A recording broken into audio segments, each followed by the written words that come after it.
myself and see what myself will tell me about to make which decision. Then they will not look. They will go to their favorite influencer or somebody they admire or somebody they are people pleasing.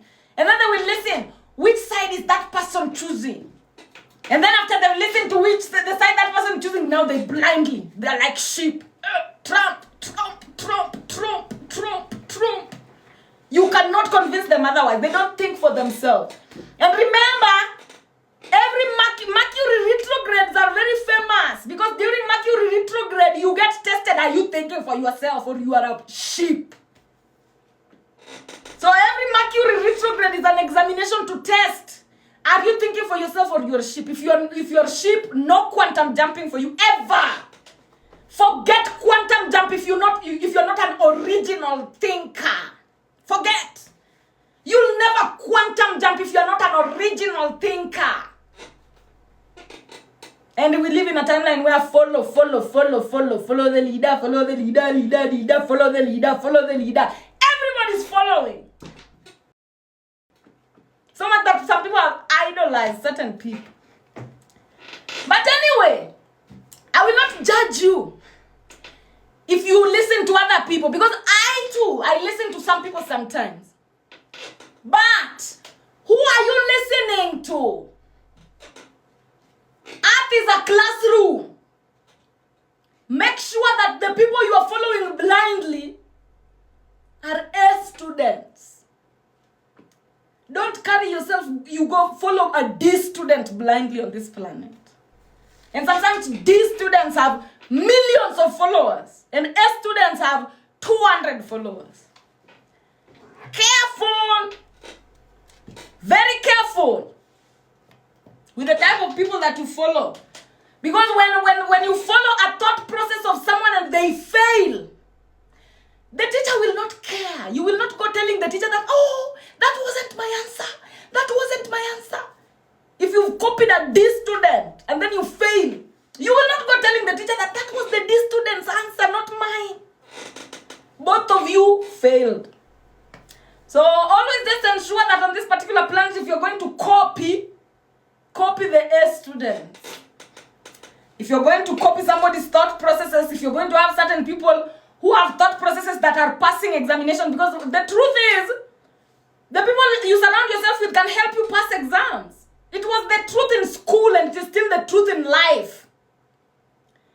In school, if you formed formation and you sat a certain way in class, you would pass. Even if you are a D student, you could get A just because you are seated next to an A student. It's the same in life. If you are an A student, you surround yourself with D. And then you are a doubting Thomas. You will end up with a D as well. If you are a D student, you surround yourself with A. You end up with an A as well. And the end justifies the means. Nobody cares. The end justifies the means. You will not be explaining to people that, this is the reason I failed in life. I was listening to Dottie, who was misleading me in making decisions that are not good. Nobody will. And generations are constantly growing to replace. Right now we had millennials. Right now we are Gen Z, then Alpha, then Beta. You will be replaced immediately. Remember, if you fail in your mission, there is a replacement. The universe is very organized. The universe leaves nothing to chance. If you fail to reach your milele, there is somebody behind you reaching it. Who is going to reach it? It's not like that if you fail to reach, now the planet will be like, oh, Lavender did not manage. Now we have to start. No. There is Lavender 1, Lavender 2, Lavender 3, Lavender 10, Lavender 1000. If Lavender 1 fails, Lavender 2 immediately replaced. So you better treat this particular thing with the seriousness it deserves. Because nobody will beg you anyway, peer to show up. Nobody cares whether you reach your millennial or not. It's your business. If you fail to reach, maybe you are in Kenya and it was your destiny to reach that millennial, and then you fail. There's somebody in China who has already been equipped 1 second after you. You are 1 second ahead. That person is 1 second after you. You fail, replacement immediately, guys. Immediately. Don't even joke about that. This is what I'm always saying. Like, for example, let's say me right now, I'm teaching you with a projector right now. There was a thought that came to me and told me, by the way, Swiri Kano, get a projector and start teaching people with that. It will make your classes easy. If I would have ignored that particular thought and said, let me just continue teaching the way I teach. Remember, expansion is a must. You cannot continue the same for the rest of your life. You're going to be stale and you'll be a desert and you'll die. So you always have to expand from where you were. So if I wouldn't have chosen to expand, it would have just taken like maybe 3 months and I'm seeing somebody else with a projector teaching people the exact same way that I'm teaching you right now. And then when I see them, the first thing that will come to me is resentment. Because I know I was told. I know my ancestors, my thoughts told me to take that action. But I did not take it. I doubted it. I was scared. I did not have enough oomph, urges to push through. Somebody talked me out of it. And then 3 months later, you see somebody else doing it. You will feel like dying. And then you see them doing it and succeeding in the way that you thought you would. You will want to die. So this is why I'm always telling you. The universe is not there to beg you. You refuse. Somebody else is going to be given the exact. In fact, that person will teach exactly the same way I'm teaching with the information that I'm teaching with. And then I lose everything. That's how the universe works. Nothing is permanent here. You joke around, you're snatched. You joke around, you don't follow instructions, snatched away from you. Now, 1 year down the line, I will even be starting to think that, hey, was that really me who was teaching like that? Where did that information go? Why did I lose everything? Why? Because you are not following the expansion routine. You are not following the expansion routine. And then you start hating people for no reason. You start hating people. For example, when we were starting TikTok, I'm sure a lot of people were coaxed by their ancestors. Create an account. Look at Swiri Kano is starting with 200 followers. Create an account, start with her. You did not. And then next time you see me with 50,000 followers, you start feeling terrible. Next time you see me with 1 million followers, you start feeling terrible. Next time you see me quantum jumping and conquering the world, you start feeling terrible, saying, oh, I remember that when I was being told to start with her, but I did not. And then guess what? Regret is always the salary you get for ignoring your ancestors. And then that regret brings you delay. I don't even want you to be in that situation, guys. Listen to me and stop. Because these particular situations will have you hating everything in life. And that is not a good place to be.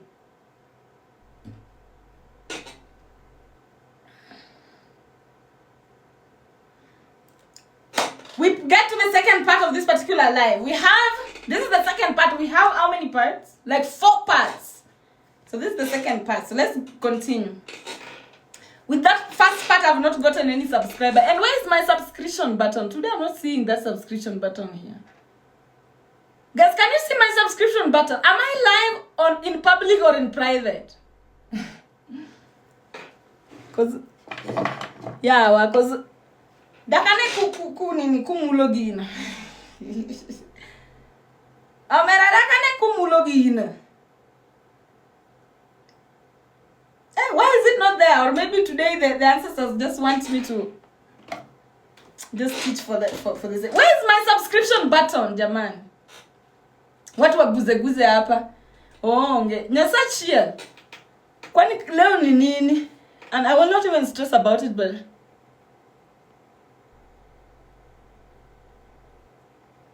let it, maybe, let's go the way it is. Let's go the way it is. If the subscription button is not there, I hope it will be there tomorrow.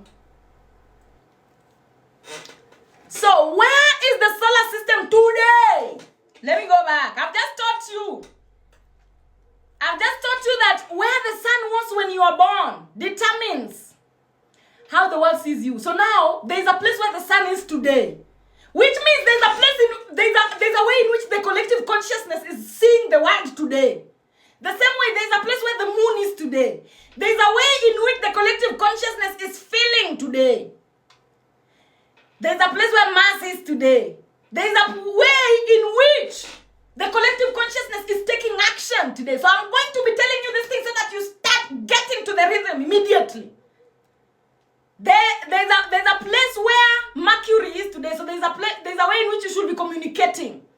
There's a place where the collective consciousness Jupiter is today. So there's a way in which you should be expanding. There's a place where Venus is today, a way you should be loving in this period. There's a place where Saturn is, and Uranus, and so on and so forth. So that's what I'm going to be teaching you next. So the collective sun is currently in Virgo. Okay? The collective sun is currently in Virgo. What does the sun do? The sun is there to help you see.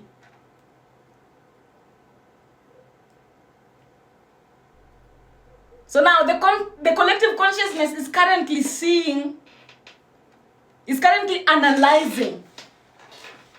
Is currently seeing through the lenses of do no evil, accept no evil. The collective consciousness is currently seeing reality through the lenses of do no evil and accept no evil. Now, the collective moon is currently in Sagittarius, so your emotions should be exploring currently. Your emotions should be exploring currently. Jackie Adams, the collective sun is currently in Virgo. To mean, like, for example, somebody like me as an Aquarius, I know that the collective consciousness is currently in Virgo. To mean that I should be making sure that the version of me that I know, the self that I know, is doing no evil and accepting no evil. As a Pisces, you should make sure that the version of you that you believe in should be doing no evil and accepting no evil. For example, if you are Hitler, for example, and you are alive right now. Let me not even talk about Hitler. Hitler is a good guy. You are Leopold of Belgium, and you are alive right now. And the collective sun is in Virgo. And maybe you as Leopold, you are a Leo. So Leopold, you should be asking yourself, is that version that you love, is it doing evil or accepting evil? And as Leopold, it is doing evil. That version of yourself that you love, it is doing evil. So if you are Leopold, you should stop. I hope you're getting the language I'm talking in. Whatever sign you are in, currently the collective consciousness is in Virgo. So whoever you are, whatever you see yourself as, you should ask yourself, am I doing evil or accepting evil? The collective moon is in Sagittarius. So your feelings right now should be very adventurous. Should be adventuring. Should be trying to feel new things. If you've never, like, for example, I'll just give you examples, guys. If it is offensive, I don't care. If you are maybe somebody who you've never drank alcohol in your life, and you just want to know how it feels, this is the time to do it. Nothing will happen to you. Because the collective feelings are currently adventuring. So you can go out there with your emotions. And then the collective mass is currently in Libra. So right now you should only be taking actions that are balanced. Actions that you're confident in. Somebody was asking me, who was that girl? I don't know whether it was Ayesha. Some girl asked me like, or Mo, I think it's Mo, that what is the best time to take action or whatever. Right now, any action that you're taking should be only actions that you're confident in. Don't do anything you're not confident in. Right now is not the time for you to start something that's new and stuff like that. Just perfect on some things that you're confident in. And then the collective Mercury is currently in Leo. To mean that, speak from love, baby. Speak from self-love. Self-love. If you speak from self-love and you communicate from self-love, it's good, it's beautiful. It's going to go beautifully. So, like, let's say, for example, Mars was in Capricorn today. Let's say it wasn't in Libra. Then that would mean that the actions that you take should be the ones that make you useful only. Only actions that make you useful are the ones that you should take only. But because the collective mass is currently in Libra, you should only be taking actions you're confident in. Please. Yes, speak from love, please. The collective mass is in Libra. Oh, the collective Mercury is in Leo, meaning you're supposed to only be speaking from a point of love. I'm about to work on a whole new project. If you're not confident about it, you're going to flop. Only take actions towards the things you're confident in, the ones that you know 100% you're going to win. The ones that make your nyash look big. Only take actions that make your nyash look big. If that action doesn't make your nyash look big, it's not the time to take it, because the collective consciousness is currently, the mass of the collective consciousness is currently in Libra. So any action that you're not confident in, sobek itakurarua kweli kweli. If you dare take an action that you're not confident in, sobek itakurarua kweli kweli. Like for example, I'll give you an example with me. Today, I am going, like I'm teaching here. So let's say, for example, I wasn't confident in what I teach. And I came here today when the collective mass is in Libra. Wangenirarua. Wangenirarua. Hadi ningetoka hapa kama nalia ama sijijui. If I did not know what I was teaching and I just came here to do nothing, they would have finished. Sobek would have finished me. But because I am here, taking action is something that I'm very confident in. I'm very confident in what I teach. And I don't give a fuck how anybody looks at it. Beautifully for me. Coming out beautifully for me. I'm enjoying the class even.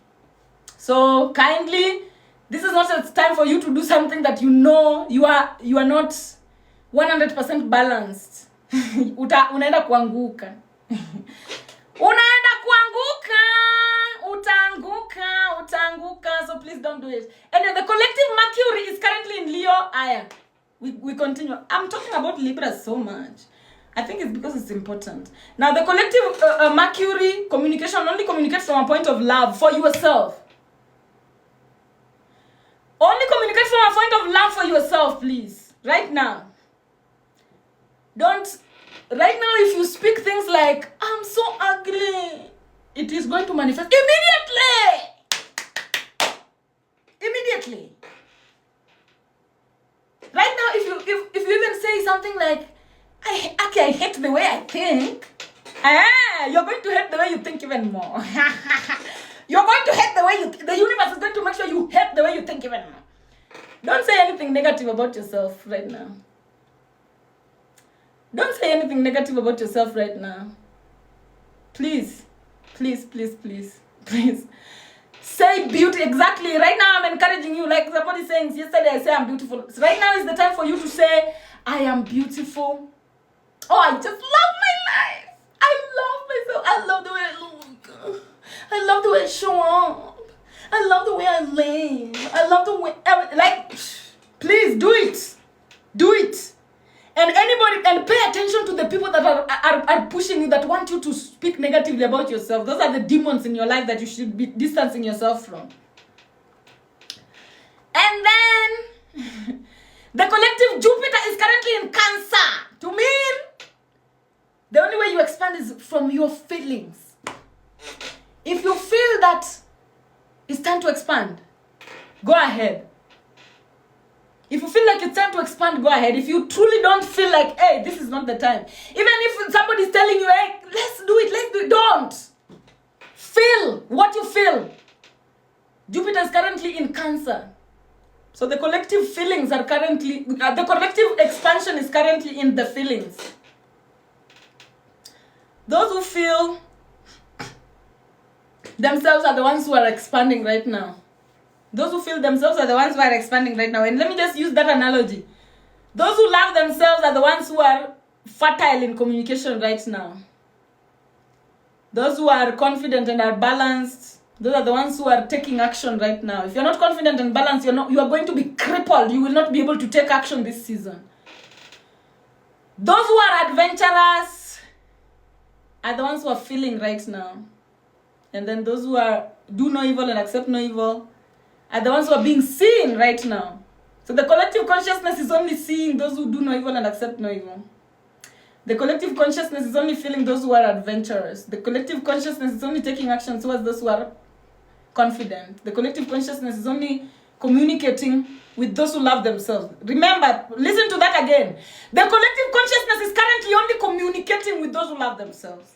So right now, if you don't love yourself, forget about downloads even if you are a tarot reader or diviner or whatever. If you don't love yourself, you are no downloads for you right now. And then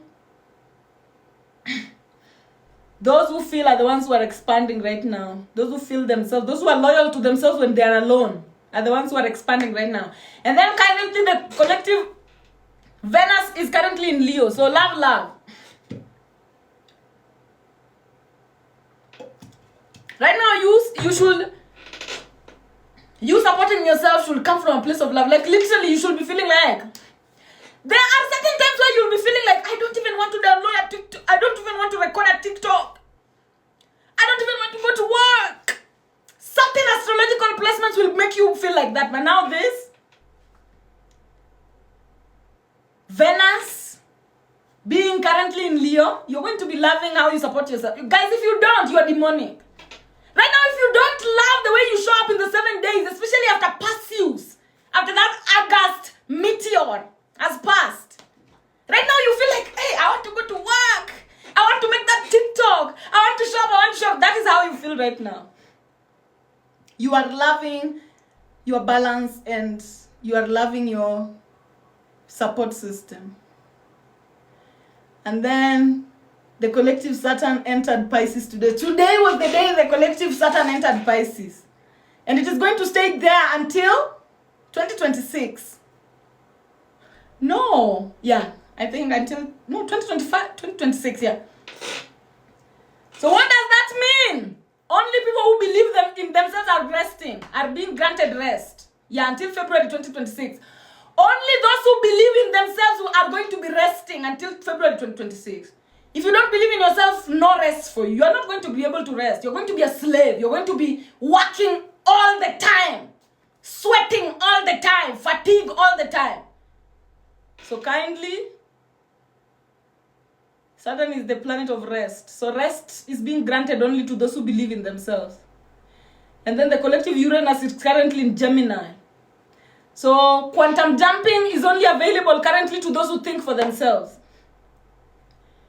Uranus is currently in Gemini, meaning quantum jump is currently available only to those who think for themselves. And then we have the collective Neptune is currently in Aries. To mean you looking angelic and ethereal, you looking like your final avatar, is in you being authentic. If you want to look your best, if you want to look angelic, ethereal, like you are coming from heaven, then you must be authentic.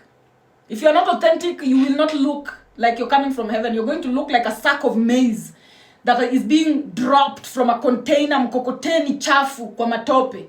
But if you want to look ethereal and something that is heavenly and beautiful, then you must be authentic, because Neptune is currently in Aries. And then the collective Pluto is currently in Aquarius. And Pluto is going to stay in Aquarius until 2048. No, is it 24? Is it 2048, guys? I'm not sure. But Pluto is going to stay in Aquarius for a very long time. Meaning, yes, 2048. Meaning transformation is only available to those who know themselves. Only those who know themselves are going to transform. That's why you hear people, everybody saying, oh, Pluto is entering Aquarius. Pluto is entering Aquarius. Pluto is entering Aquarius. What that means is that only the Maasai, the people you see, those ones that you see that are still wearing ancestral attires, like the Himba tribe, the Maasai, it is people from such tribes that are going to transform. Those who know themselves, those who are still rooted in their ancestors, are the only ones who are going to transform. If you're not rooted in your ancestors, no transformation for you. If you're not rooted in your ancestors, no transformation for you. And guys, transformation in its highest octave looks like a change in species. Like, for example, me becoming a cow. That's a transformation in its highest octave. Now, transformation in lower octaves can look like something like you were born in poverty, and then you end up becoming a billionaire. That's a transformation. And that energy is only available to those who know themselves. Transformation can look like, being born from a family of colonizers. And then you decide to be that descendant that pays reparations or starts to fight for the justice of the colonized. Transformation. So your ability to know yourself is what is going to lead to you having major transformation in this particular dimension. Up to that point, guys, are you with me? Up to that point, I hope that you are comprehending the things that I'm saying. Okay? These are the places where it changes. They change. These are some of the forecasting. So as I'm working on forecasting, these are some of the things that we will be doing consistently with time. So that we just show you every other time how you should be behaving. Somebody's asking, Uranus in Gemini. Yeah, Uranus is in Gemini, currently in Gemini. Meaning quantum jump is only on those who think for themselves. Those are the only ones that will quantum jump. Quantum jumping is like going viral.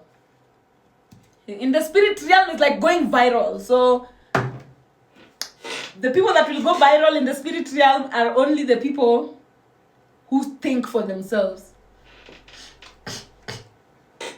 Now, how you see yourself, which is your Jupiter sign, is what you were born to rise into and become. For example, you were born a child and then you end up becoming a doctor. You see yourself as a doctor when you're still a child. So how you see yourself, which is your Jupiter sign, is what you are born to rise into and become. And then how the world sees you, which is your sun sign, is what you were born to do for the world. I was born Aquarius, meaning I was born to help the world know itself. You were born Pisces, meaning you're born to help the world believe in itself. Somebody's born Aries, meaning they're born to help the world be authentic. So how the world sees you, meaning where your sun was when you were born, is what you were born to do for the world. While how you behave when you are alone, which is your moon sign, is what you were born to do for yourself. So the sun sign is what you do for the world. The moon sign is what you do for yourself.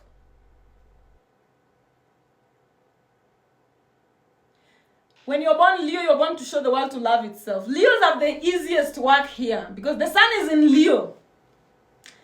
Your job as a Leo is just to love yourself and help the world love itself. Like if you find, for example, let's give an example. You are a Leo and you met me, Swiri, Nyar, kano, at a place where I did not even, love the version that I know. Like maybe I teach like this, I teach, but I hate myself and I just feel insignificant and I just feel hateful about myself, but I'm still teaching anyway. So a Leo will come into my life, or a Leo will be sent into my life to just come help me love myself and love what I teach. Because I am Aquarius, born to help the world know itself. So as I'm knowing myself and helping the world know itself, then I'm supposed to love that. And a Leo is supposed to help me love that. Now a Libra is supposed to help me be confident in that. And even create from it, manifest from it, monetize it. A Libra is the one that will help me, tell me that you can start having subscribers.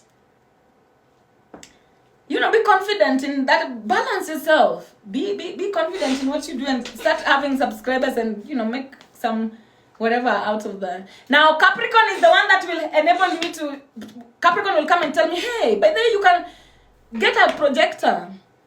It will help you to be useful to yourself more than shouting and, people not seeing what you're talking about. Some people cannot visualize what you're saying and stuff like that. Virgo is the one that will come and tell me, you see those people that comment nonsense on your post? Delete them or block them. Like Virgo will just tell me ways to defend myself and analyze and keep myself away from rotten people and gravitate towards people that love me. That's what a Virgo will do. A Cancer will help me to now sit with myself and know myself. Like a Cancer's job is just to help you now within.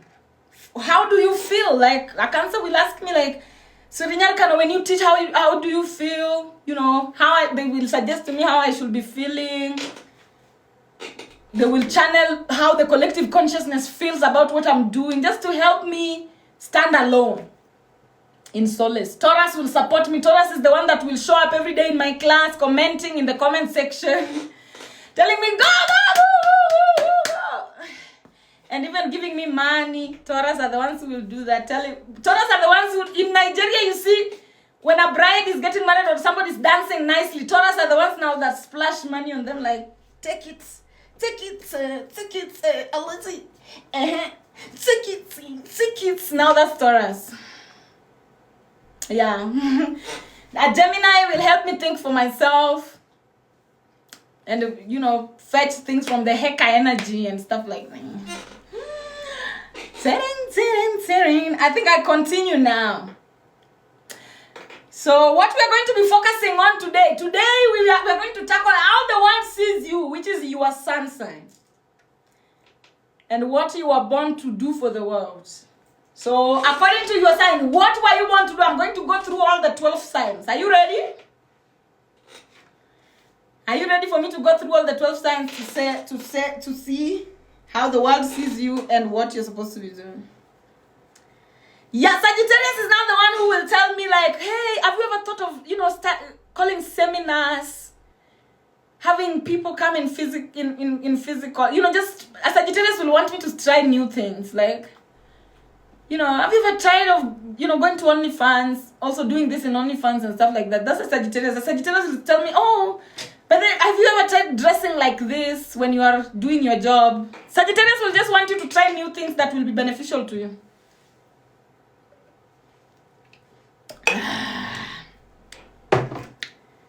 Yes. I already said Capricorn will help me find ways to be useful. More useful. As a man, I'm Cancer. I have grown respect for women a lot. Yeah. Cancer men can see into the spirit realm.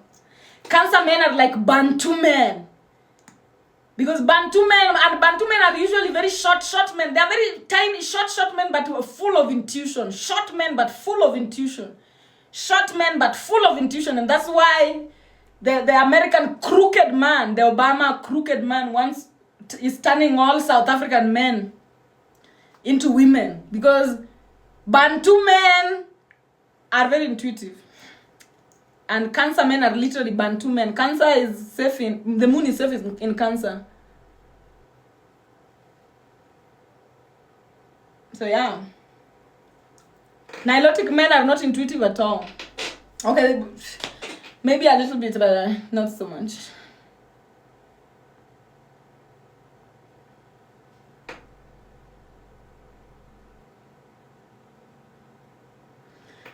An Aries will help me to be true to myself. An Aries is the one that will tell me, just be you. Like, have your Luo accent. Shout.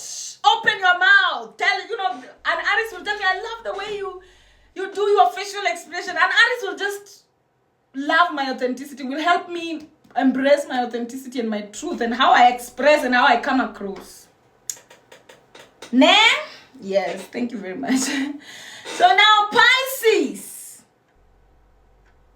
If you're a Pisces, the world sees you as somebody who believes in them, even if you don't, baby. You know, we live in a world where people fake being rich so much that sometimes somebody is not rich at all. But they look rich. They are seen. The public thinks that they are rich. Now, when you are born like a Pisces, the world automatically sees you as somebody who believes in themselves, even if you are a doubting Thomas. And this is why it makes Pisces the demonics of self-doubt. Because a Pisces already looks like they believe in themselves. So that if you meet a demonic Pisces, you will think they believe in themselves, even if they are a doubting Thomas. So it will be very easy for them to pull you into becoming a doubting Thomas as well. They look like they believe in themselves. All Pisces. That's what they're born with. That's the mojo they're born with. And what is self-belief? Self-belief is the direct contact with the infinite realm. Remember where Pisces is. Pisces is the feet. Your feet is stepping on Geb.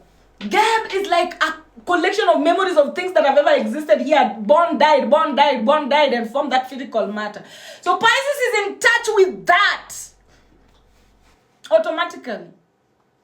If they choose to be angelic, if they choose to be demonic, they stay out of touch with all that automatically. But they still look like they are in touch with it in order to deceive and be demonic to the gullible. So now, Pisces are born perfect at sacrificing themselves in service of those in need.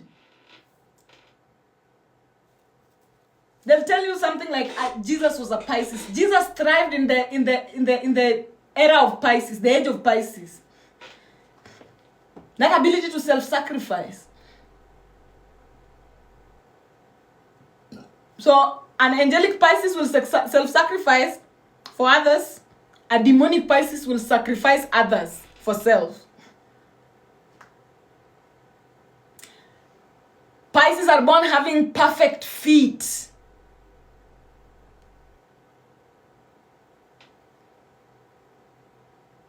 Pisces have a perfect immune system. So now when I say Pisces are born self-sacrificing, some people might think that that is a negative connotation. No. Look at something like a water guard. Somebody that rescues people who are drowning in the ocean or in the pool. For you to be a rescuer, you have to be fully fit. Full immune system. And that is what Pisces are born with. Pisces are born with a full immune system. Not easy to attack. And because they have full immune system and not easy to attack, they can save others. When somebody's drowning inside the water there, a Pisces can enter and remove them out. When you are a doubting Thomas, you don't believe in yourself at all. It is only a Pisces that can pull you out of that and bring you back into believing in yourself. The opposite is also true. If you are somebody who you believe in yourself a lot, it will only take a demonic Pisces to push you away from that. And they will, guys, it doesn't matter who you are. Life is a game of chess. It doesn't matter even if you are Goliath of the world, Trump of the world, Elon Musk of the world, Xi Jinping of the world, Putin of the world. As long as you believe in yourself and you engage a demonic Pisces, your self-belief will be gone. It will be gone like it has been vacuumed. It will vanish like it was not even there. And it doesn't matter whether that Pisces was an illiterate. Oh my God. Even an illiterate person from the village, as long as they are Pisces and they are very strong in their demonic Piscesness, they will uproot you. If you are not a Pisces and you believe in yourself and you joke, you dare stare into that abyss, they will uproot you. That's the power they have. That's the star quality. They're the God of self-belief. And so they have very perfect feet. Because if somebody who believes in themselves, your feet should always be very much in the ground. Even if when you are rescuing people, you should be somebody who you step on reality very strongly.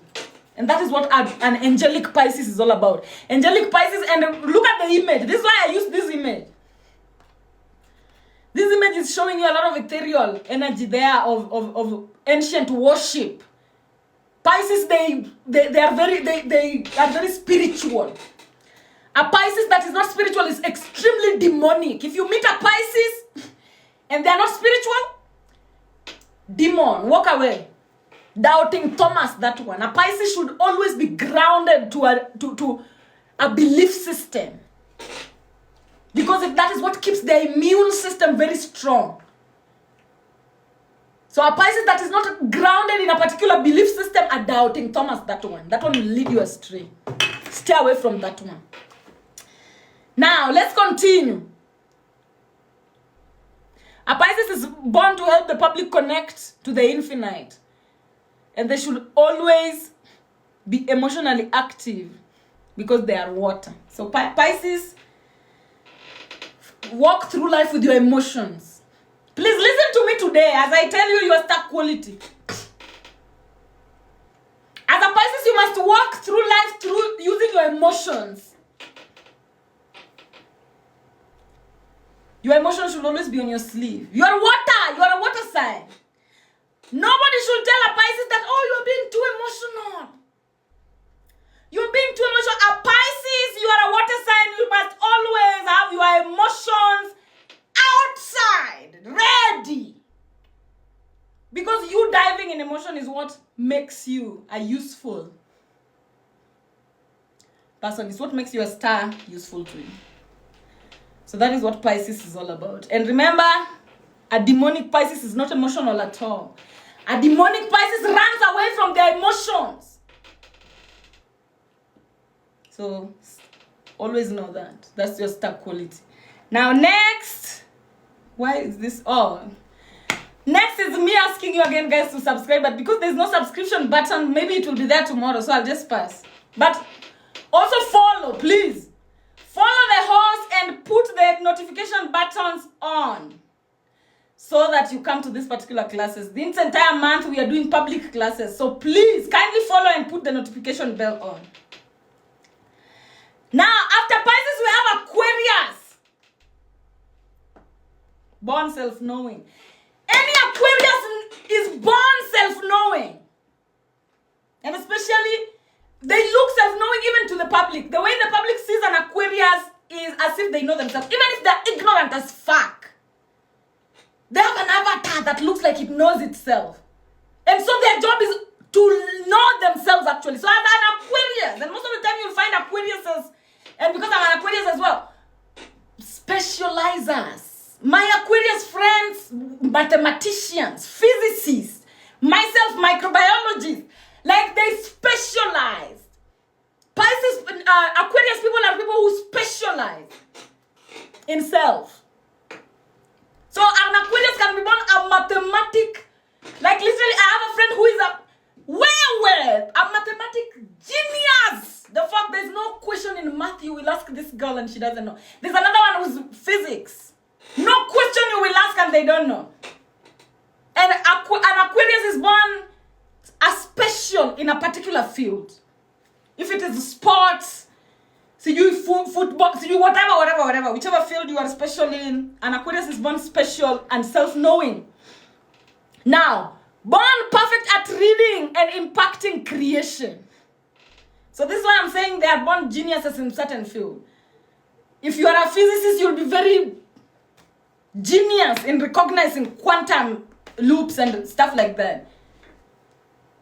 Scientists, genius in recognizing sciences things. So Aquariuses are literally, and they're different.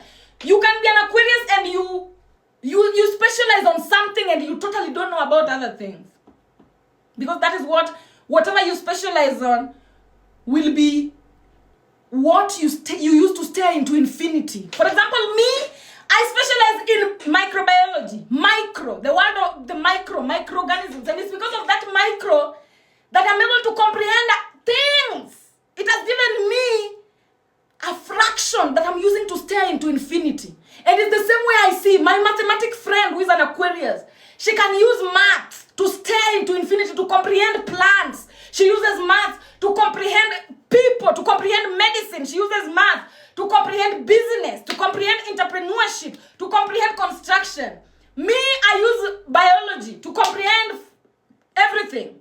I use biology to comprehend the plants, to comprehend people, to comprehend the way life is. So Aquariuses, they have a special binoculars that they use to stare into infinity.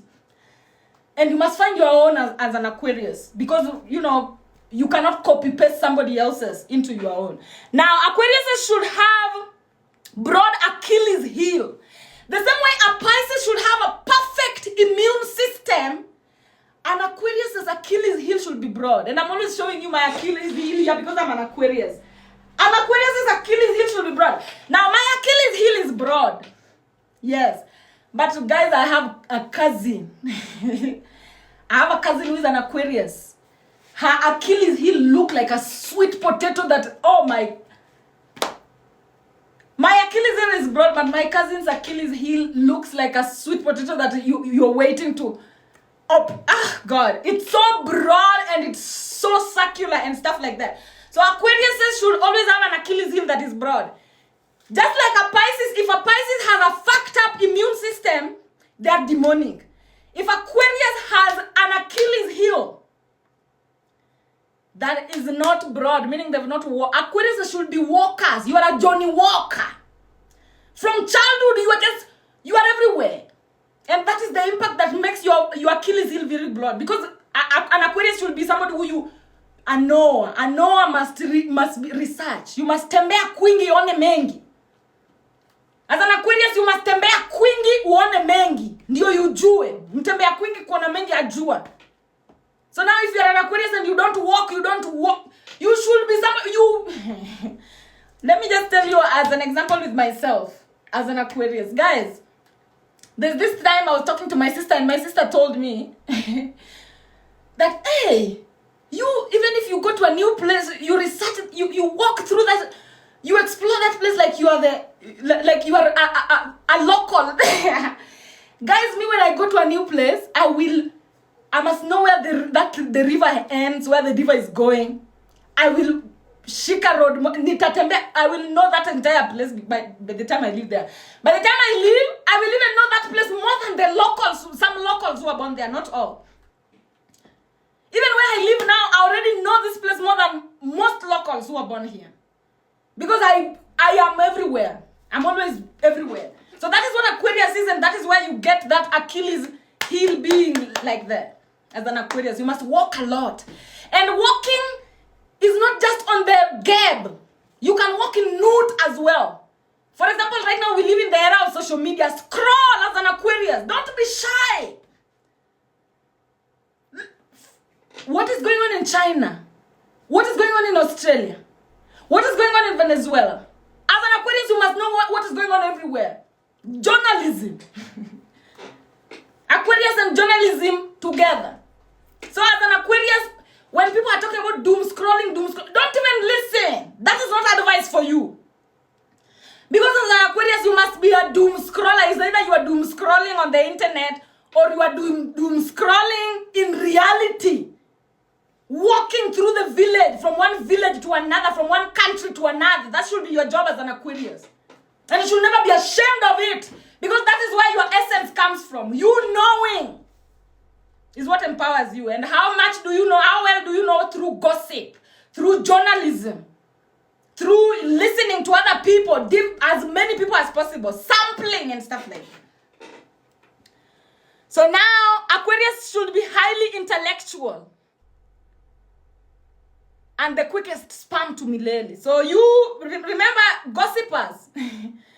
Journalists are the ones who know fast. A journalist will know what is happening in Australia, what is happening in Lesotho, what is happening in Argentina. They will know what is happening in Chile, what is happening in Greenland, in Russia, in Europe. And what is the beauty of knowing what is happening everywhere? You become the quickest spam. Knowing what is happening even in entrepreneurship, you know where the money is flowing. You know where the gossip is flowing. You know where things are going. You can track. You can trace the wind. You can track the wind. And know where the money is going to be so that you'll be there even before the money arrives. It makes you the quickest spam. By knowing you, but before everybody knows you, you already know. You are the first one to know. Before everybody knows. Now, what is the beauty of being the first one to know?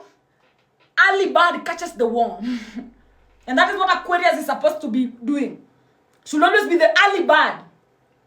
Now, Aquarius should be highly intellectual and the quickest spam to milele.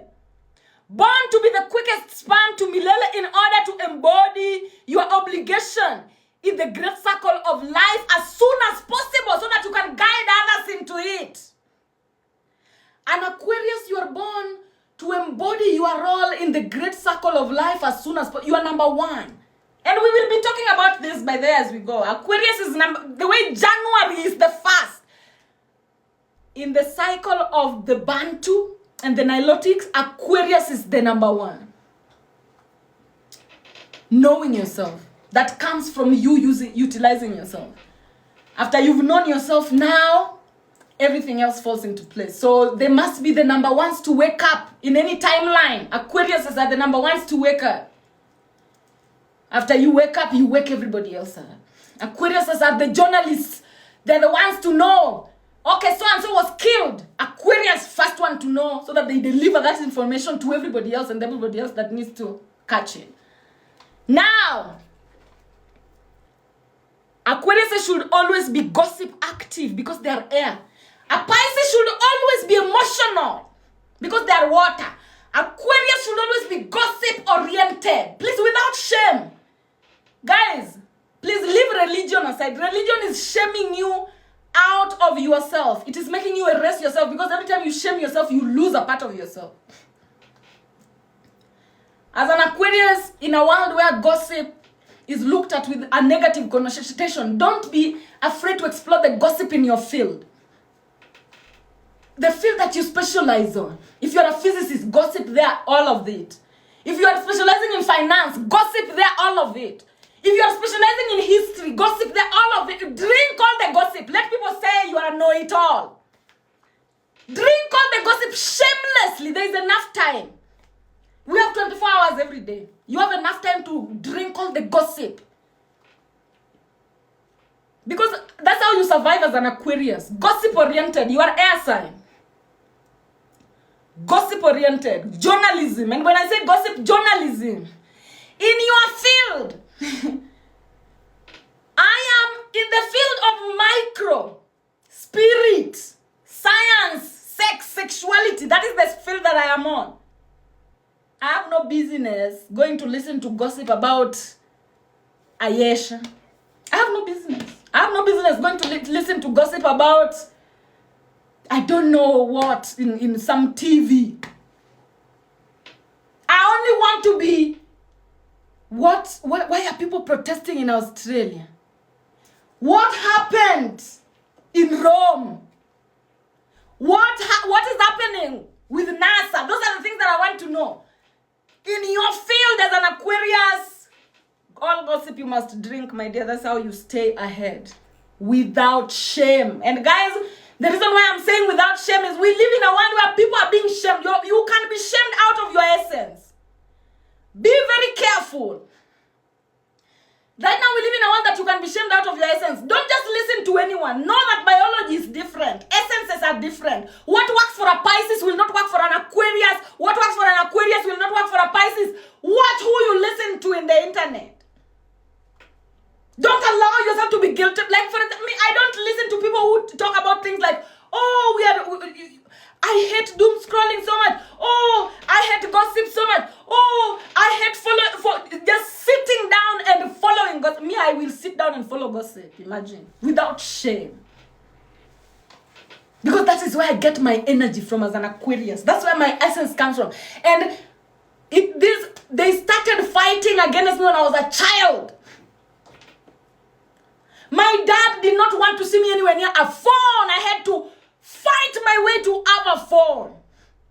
I've never been bought a phone by anyone in my life. I've bought all my phones. And even buying myself was an issue. I wanted to keep up with the gossip so bad. My dad was so against it so bad. He was like, you're going to waste your life. Don't have a phone so much. You're going to ruin your life. If I would have listened, I would be nowhere.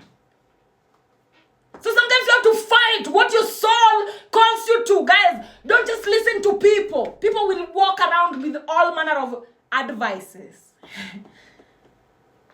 People will walk around with all manner of things they have to say about everything. If you don't know yourself, you'll fall into the abyss. That's Aquarius we're done with. We're moving into Capricorn. Thoughts. Born self-useful. All Capricorns are born self-useful. Kujituma. Capricorns wote wanajua kujituma. All Capricorns know how to be useful to themselves. It is innate. The ancestors gave them that for free. An Aquarius might struggle with being useful to herself, but a Capricorn will never. Just the same way, a Capricorn might struggle with knowing herself, but Aquarius will never. So look, see the concussions. See the concussion. So a Capricorn amezaliwa kujituma on default. Capricorns, they send themselves on default. That's how they live their lives. They don't know how to be useless. Capricorns that are angelic don't know how to be useless. So they are born useful, born perfect at being publicly perceived in a positive way. You know, when you're useful, when you're in public, everybody love a useful person. Everybody love a useful energy. Everybody will be like, hey, can you hold my phone for me? I want to record. Hey, can you... An Aquarius, a Capricorn, they will always be perceived as somebody who is useful. Even in public, the public, they love Aquariuses. Even if that Aquarius is... not Aquarius, Capricorn. Even if that Capricorn is ugly as fuck, the public will see them as very useful. And that's why you see... You know, sometimes, when you watch... online, look at your For You page. You cannot tell that, oh, this is the reason why people go viral. No. You cannot say that, oh, people go viral because people are loved because they are beautiful or people are... No. You'll find somebody who's very ugly, but people just love that person. They're not looking at any appealing, but people just love them. Why? Capricorn energy. Capricorn energy, everybody loves usefulness. So Capricorns are born darlings of the collective consciousness because they are useful. And everybody loves themselves a useful person. Should have flexible and healthy knees. So Capricorns are always born to have very flexible and healthy knees because everybody sees you as useful. Useful people, their knees work the best. Because remember, usefulness is all about standing up, sitting down, standing up, sitting down, standing up, sitting down, standing up, sitting down. When you're standing up, sitting down all the time, being useful to yourself is your knees you're working on. Being useless to yourself is your knees you're destroying. So when you're being useful to yourself, you will never even complain about knees. People are always saying that, oh, I'm growing old. I'm hitting 30. My knees are... No! It's not all 30-year-olds that have knee problems. You've just been too useless to yourself so much that your knees are telling you, fuck you now, bitch. And then people love to put everything in a box and say, oh, you know, as 30-year-olds, we have knee problems. No, there's nothing like that. A 30-year-old who has been useful to themselves since they were born will never have a knee problem at that. You only have a knee problem when you've been useless to yourself and then you hit 30, Saturn returns. And Saturn asks you, I brought you here. What were you doing all those years? You told me when you came here, you were going to help the world believe in itself as a Pisces. You are 30 now. What have you done? And then you tell them nothing. I've been dodging the assignment. Then Saturn tells you, I'm going with your knees. Say goodbye to your knees. And then you start having knees problem. And then when you start having knees problem, now everybody, thoughts are infectious. Thought fertilized. When somebody's 30 now, they're having knees problem, they come on the internet. Oh my God, guys, as 30-year-olds, we are suffering from knee problem. And then everybody's like, oh my God, 30-year-olds, knee problem, 30-year-olds. Now you start thinking, oh, at 30, knee problem is coming. At 30, knee problem is coming. You're manifesting. Thoughts become reality. Have nothing to do with people's experiences. Behave like an individual entity here. Say that, oh, you at 30, your knees have a problem. Me at 30, no knee problem. I'm not sure. Stop joining the bandwagons subliminally. Stop manifesting things subliminally. Stop joining the bandwagon subliminally. Be careful about the things that you normalize for yourself.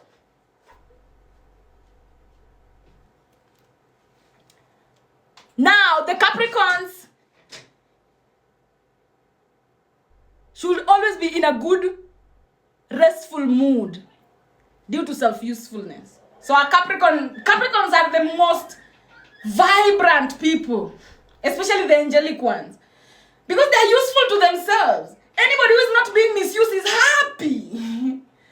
Anybody who is not being misused walks the planet happy. They are very happy. Their moods are up.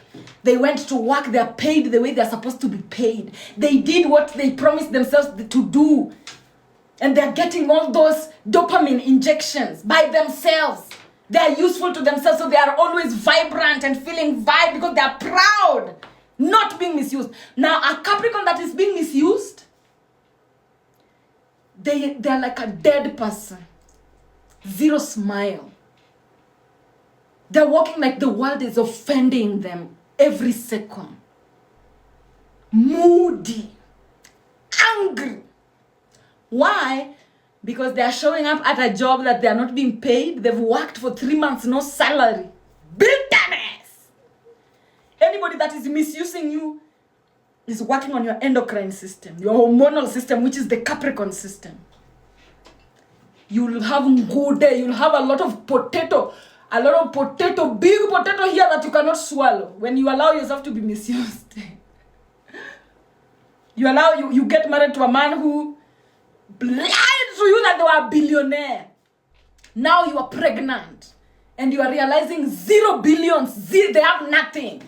Misused, and you're already pregnant. You start having that potato here. Now you are walking around, you cannot tell your husband because you are a people pleaser. You are mad at everybody else. As if we're the ones who are marrying you, who lied to you. Now you're mad at, because at the back of your mind, you know very well, you thought you were marrying a millionaire, only for you to get pregnant and realize they have 0 shillings. They played you, conned you. So now some people, bitterness. So that is why Capricorn should always be in good, restful moods due to self-usefulness. Otherwise, they walk around pathetic and angry. Capricorns are born to teach the public how to be useful to self today and avoid misuse and fatigue tomorrow. So a good Capricorn will always help you. They'll always tell you, oh, that guy is not a billionaire. They're lying to you. A good Capricorn will always tell you, hey, quit that job. 3 months they've not paid you. Go report them to the police. Have a case. Do something. A Capricorn will always tell you that. Now, a demonic Capricorn is the one that will even organize for thieves to come into your house. Be careful. If you're with a demonic Capricorn, they're the ones, those things that you always hear that, oh, their brother organized for them to be killed. That's a demonic Capricorn. They will organize for you to be misused. Maybe you're somebody who you never misuse yourself.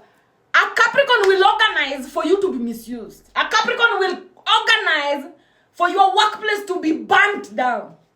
A demonic Capricorn. A demonic Capricorn is the one that, those people who go all the way to do you evil. That's the Capricorn energy. If you want somebody who doesn't quit until something is completely destroyed, look for a demonic Capricorn. They're very useful in being demonic. And then the angelic Capricorn are also very useful in being angelic. Now, a Capricorn should always be realistic because she is earth. So remember, a Pisces should always be emotional because she's water. Aquarius should always be gossip-oriented because she's air. Now, Capricorn, reality. Be real. Capricorns are realistic people. They're the ones that ground you. They're the ones that ground you in reality. Just be real, Bana. And that's why a Capricorn, a Capricorn that is angelic, you can never con. You'll never con a Capricorn that is angelic and tell them that, oh, I have billions in the account and you have nothing, and then you impregnate them. You'll only do that to a demonic Capricorn. An angelic Capricorn, you can never lie or cheat them into misusing themselves. Ever! They will not fall for it. Now we have that Sagittarius energy. Born self-adventurers. Born in a perfect relationship with exploring the wilderness. Sagittarius, they are like Moana. See Moana? From the time they are young, they just want to go to the ocean. You tell them, wait. Sagittarians are the ones they're always like this with their parents, especially when they're born to parents who don't comprehend them. They'll always, wait. That's a Sagittarius spirit. But then if they're born with supportive parents will always bring, if they want drawing things, they'll be brought. If they want to go to Paris, they'll go. If they want to whatever. So a Sagittarius is born self-adventurous. They already know. And remember, this is what fashion is. So the first thing you know that a Sagittarius is angelic is when they are very fashionable. From a young age, just fashion-oriented. Because fashion is one of the ways that you adventure. If you want to look a little bit different, it's fashion that you go to. If you want to experience a little bit different, it's fashion that you go to. If you want to know that Sagittarius is demonic, they know nothing about how to even dress themselves. You'll see a Sagittarius with a very good body, a very beautiful body, and they are dressing it like they are Prophet or follower. You'll see them with a very beautiful aura, and they are dressing it like a Catholic sister, a Catholic nun. That's how you know that's a demonic Sagittarius. They don't know how to elevate their beauty so that it is even more appreciated. So now, they are born in perfect relationship with exploring the wilderness and should have beautiful skin and strong nails. Please, Sagittarius that doesn't have beautiful skin and strong nails, if you're a Sagittarius, you're struggling with your skin and your nails, demonic. She should have beautiful skin and strong nails. She should always have broad variety of visuals of herself and the world. A Sagittarius is the one that easily has multiple personalities. They have a version of them that is a Paris princess. They have a version of them that is a Namibian village girl. They have a version of them that is a motorcycle tycoon. They have a version, like they just have different versions of them, and it is welcome. Sagittarius, welcome. You need to be very variety, that nobody even knows where your center is. That's what a Sagittarius should be. Should always have broad variety of visuals of herself and the world. And then a Sagittarius is born to link the public between the two lands. Their past and their future. So as I showed you the linking between the two lands, how Jupiter does it. When you are a child, for you to become a doctor, Sagittarius energy is the one that will motivate you. So Sagittarius are the ones who help others to become what they want to become. For example, you are a Sagittarius, you've traveled to Americas, and you've seen how people in America behave, and then you go to your village and then you find some girl there who has potential of becoming Nicki Minaj. But they don't know. Because they've never gone anywhere. They are a village girl, never stepped out of their village. But they have this talent like Nicki Minaj. So you as a Sagittarius, it's your job to tell them, by the way, look at this Nicki Minaj girl. You are like this. And look at them. Look at what they're making with that particular talent that you also have. So you need to start walking through towards this direction. So maybe that person that did not even know which direction to go with their height. Maybe you went to South Sudan and you found some girl very tall, very demure, like Alato Jasper. And then you tell them, by the way, there's this girl called Alato, who models for Dolce & Gabbana, models for Givenchy, models for every good big brand. And they look exactly like you, by the way. And you're poor here, struggling. Can you walk towards that? Walk towards that. So Sagittarius, they do that. They have explored the wilderness. They know where everybody belongs. And their job is to now put everybody where they belong. They say, a Sagittarius can come and find you in Rwanda and say, "Aye, this Rwanda environment is not good for you.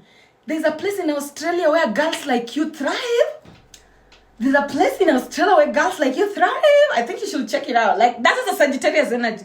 That's what they're born to do. And a Sagittarius should always be interactive because she's fire, an alchemist. So Sagittarius, you should always be interacting with creation. Tell people what you know about the wilderness. Tell them the direction they should be going. Alchemize people. Help that village girl who is very tall, who doesn't know that she can become a cage. To become a cage. And for you to do that, you have to interact. You have to embody alchemy. So as a Sagittarius, you're a fire sign, and you should always be interactive, interaction oriented. So remember, Aquarius is gossip oriented. So you don't need to interact, Aquarius. Aquarius, you can just scroll. Don't talk to anyone. Don't comment anything. Nobody will know you were even there. And just observe like a bird and leave. As Sagittarius, you interact. You have to interact to change. You don't just explore. You interact to gather. You don't, as Sagittarius, you just don't explore to gather. You explore to alchemize. Aquarius, you explore to gather only. So, as an Aquarius, you can explore that village, that country, but never even talk to anyone. You just go there and experience the air and go away. You will get a lot from that. Sorry. And then, next we have Scorpios. Scorpios are born attractive, and I'll repeat. Scorpios are born attractive. Please. As a Scorpio, the way you look is the way your ancestors looked when they were their best. As a Scorpio, you are born looking the way your ancestors looked when they were their best. Do you even know it? Because as a Scorpio, if you think you're ugly, that is like you touching hydrochloric acid. It will burn you alive. Your biggest sin as a Scorpio is to think you are ugly. As a Scorpio, if you ever think you're ugly as a Scorpio, even if you are ugly, ukweli, truly. Because as I always tell my people, the good news is, you can doubt it, but it is true. And it will appear as a lie. And you can believe in it, and it is false. And it will appear as true. As soon as within, so without. As soon as within, so without. And the good news is, you can doubt it, and it is true. And it will appear as a lie. And you can believe it, and it is a lie. And it will appear as true. So as a Scorpio, whether you think you are the ugliest thing on the planet, that's your challenge. Because what you look like is what your ancestors looked like when they were their best.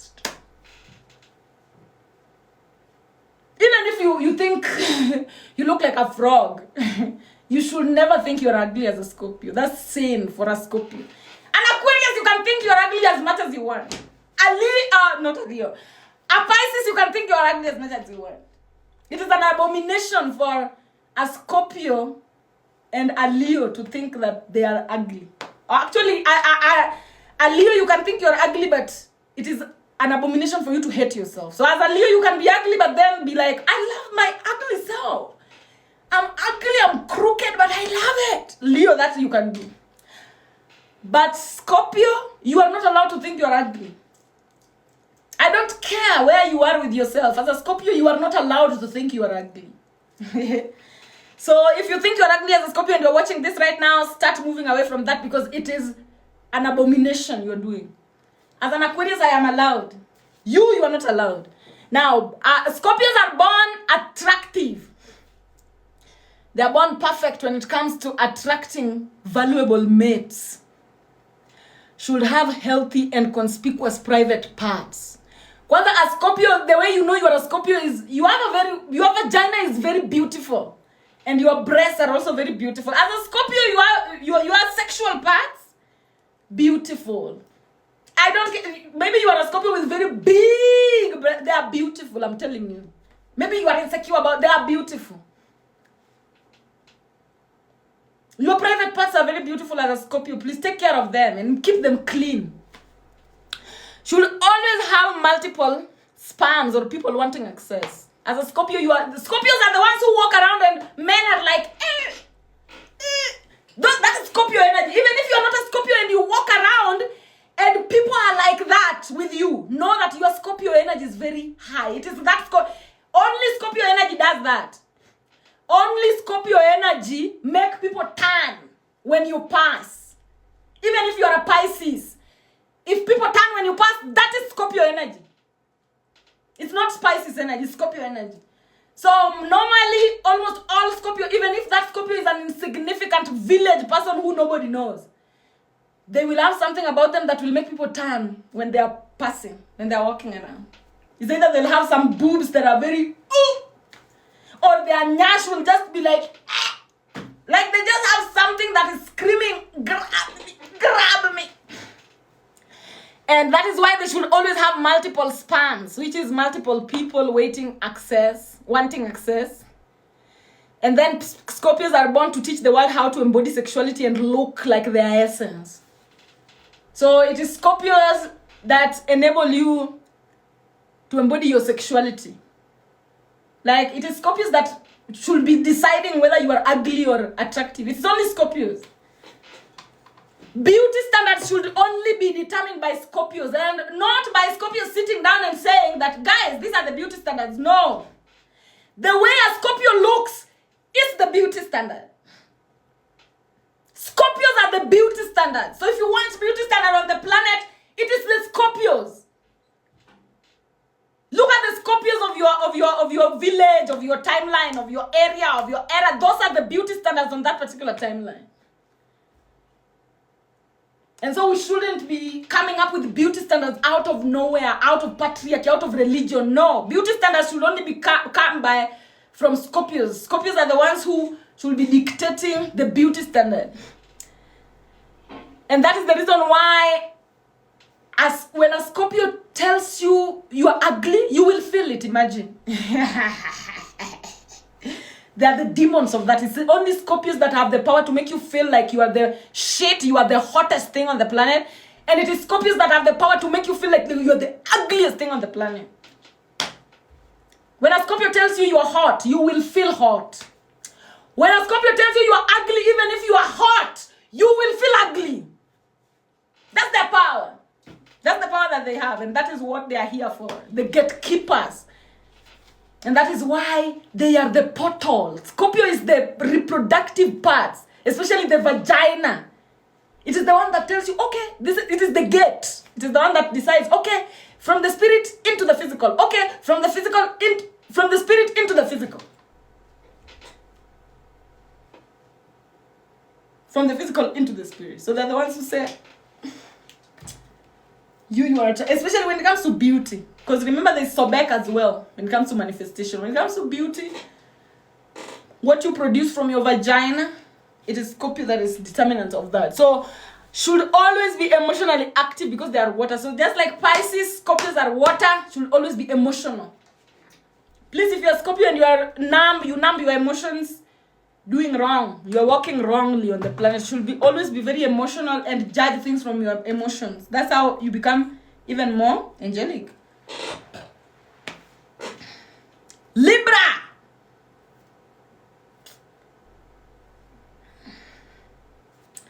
Born balanced. So Libras are born balanced. And what is balance? The ability to know who to give what. Distribution. Remember your nyash. Oh God. Guys, your nyash is the one that divides your body into two.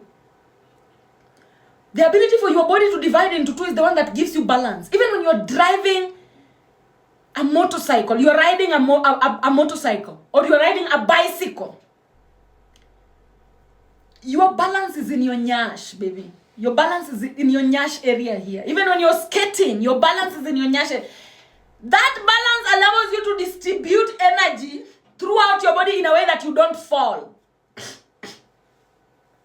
Now, Libras are born balanced.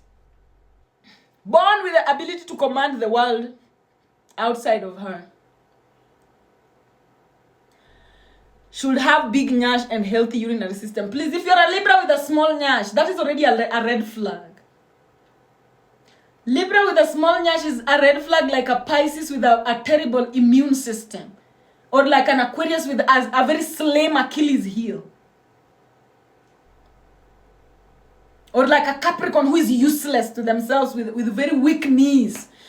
Libra with a small nyash, that's how you know. Guys, don't even wait. Don't wait to investigate. I'll tell you this. Read the writings on the walls. When you meet somebody and they tell you, oh, I'm a Libra. And they're a girl. A woman. And the nyash is like, run away.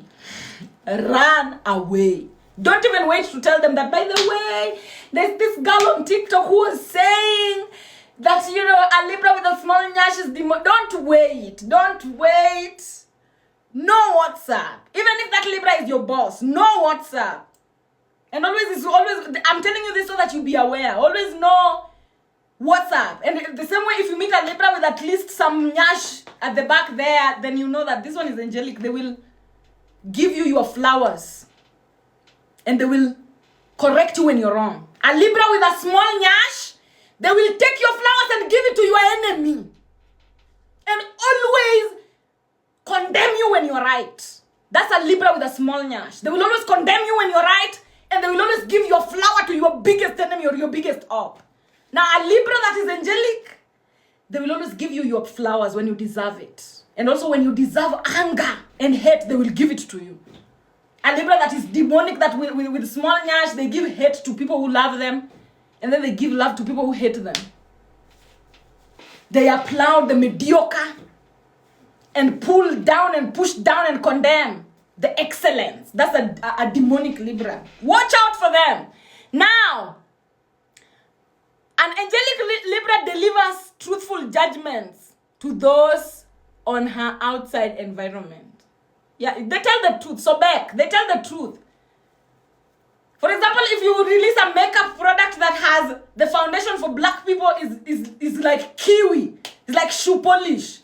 It is the Libras that will tell you, fuck off, Bana, stop playing. It is the Libras that will go and report and sue a restaurant that is feeding people poison. It is the Libras that keep society to make sure that the waters of societies are safe for the angelic ones. It is the Libras that call out the corrupt.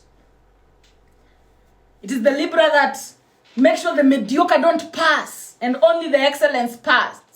It is the Libra that they apply pressure.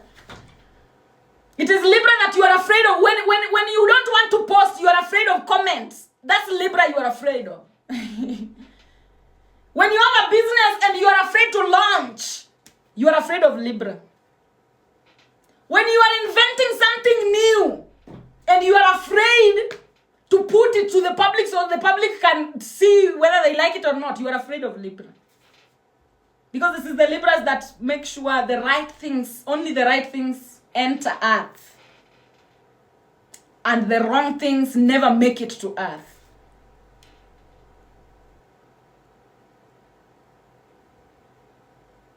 Yeah! When you see society is so corrupt, know that the Libras are failing. The Nyashas are small. When Nyash are becoming small in a timeline, majority are becoming prioritizing small Nyash, then know that society is becoming corrupt. When you live in a society that prioritizes big Nyash, know that the society is becoming truthful. So you can see, read the writings on the walls. The most corrupt society is the one that has women with the smallest Nyash on the world. The most just and truthful societies are the ones that have women with the biggest nyashas on the world. Watch out and look out for it. You will see the writings stay on the walls. And then, Libra are born to manage birth, storage, and distribution of all energies harvested from infinite waters.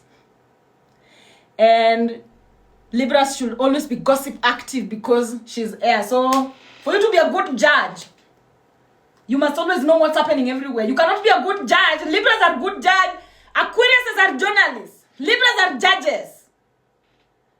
Without investigation, you cannot be a good judge. You have to know, you have to enter into that gossip and know, oh, who did what? Judges are just gossip people also. They gossip a lot at the court. Court is just a gossiping session to decide who was wrong. So judges, Libra, gossip is a must. You must know every side of the story. Before you make a judgment, you must know who did what. You cannot side with one side of the story as a Libra. You cannot just take one side of the story and run with it. Listen to both sides to the fullest with scrutiny before you make a decision as a Libra. Can you build up on this? Yes, you can build up on these energies. For example, the Libra energy that you can build up on, just If you want to grow your nyash, don't do squats. If you are lazy in the physical, me, I'm lazy in the physical. That's why I do the spiritual to the fullest, so that in the physical I don't have to do anything. So now if you're lazy in the physical, you cannot go to the gym. If you want to grow your nyash, start making sure that everybody receives what they deserve from you. The people that wrong you, give them anger like shit. The people that support you, give them love like shit. If you mix the two, meaning the people that deserve hate from you, you give them love, and the people that deserve love from you, you give them hate. If you mix like that, nyash gone. Nyash gone. And by then, observe yourself. Because black women, you're always gaining nyash and losing. Gaining nyash and losing. So if you're a black woman who is always gaining nyash and losing, observe yourself. You will realize that the times where you don't give people exactly the energy they deserve, those who deserve hate from you, they receive hate. Those who deserve love from you, they receive love. If you don't do that, the times that you don't do that, the nyash goes. The nyash goes. Now the times that you do, those who deserve hate, they get it. Those who deserve love from you, they get it. Nyash builds. But then if you cannot do the spiritual work, there are people who are spiritually lazy as well. If you are spiritually lazy, just go to the gym. As you squat and build your nyash, it will force you to do no evil and take no evil. It will force you to make sure that you hate the people that deserve hate from you and love the people that you deserve love from you. So you can work with either. This world, there are many ways to achieve results. If you want to work as a spiritualist to achieve nyash, give people who deserve hate, and give people who deserve love. If you can't give people who deserve hate, and people who deserve love, then go to the gym.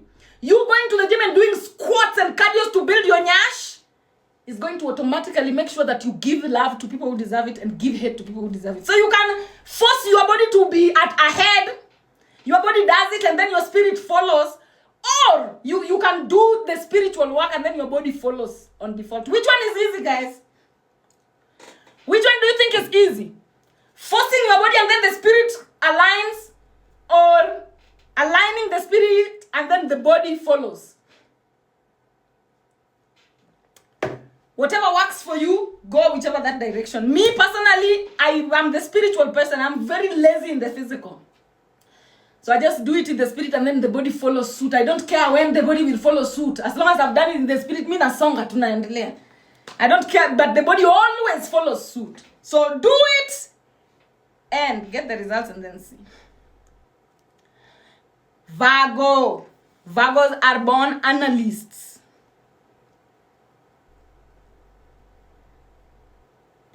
Nimezishikanisha sasa wewe utakuwa beast. The greatest of all time. Ukizishikanisha zote, beast. I promise you that. Utakuwa beast mbaya mbovu. Utafika Pluto mapema sana. You'll reach Pluto very high. Now, Virgos are born analysts. They are analyzing. Like, they are very analytical. Virgos, they will always, they are very keen. You know, should have healthy stomach and digestive system. If you're a Virgo and you have digestive system problem or stomach problems, demonic, you are a demon. Born to serve self, preserve self, and protect self by doing no evil and accepting no evil. So Virgo are born to just do no evil and accept no evil. That's all Virgo do. Virgos are just here to preserve self, to self-preserve and self-protect by doing no evil and accepting no evil. The easiest way to have your way on this planet is do no evil and accept no evil. If you want things to just work for you the same way things work in the stomach. Remember, Virgo is the stomach where food gets in and then good food goes into the bloodstream, bad food goes to the anus. So as a Virgo, you are always just interacting with people and making sure that you do no evil to them and they do no evil to you. That's all Virgos do. Self-preserving. And then they are born aligned with the 5 daily transitions of Heru that serve self. So the daily transitions of Heru, remember I've talked to you about the planets. I was talking to you about the planets before. So let me just return and say. The 5 planets of Heru are, we start with Heru the red one, which is Mars. These are the planets of Virgo. Heru the red one, taking action. Heru the ibis and the baboon, communicating. Heru the link between 2 lands, expanding. Heru the phoenix, loving. And then Heru the bull of the sky, resting. So Virgo, that's all you're meant special in that. But Virgos are already, on default, they do those. They are already engaged in the 5 planets on default. And where do you think this comes from? From the lumbar area.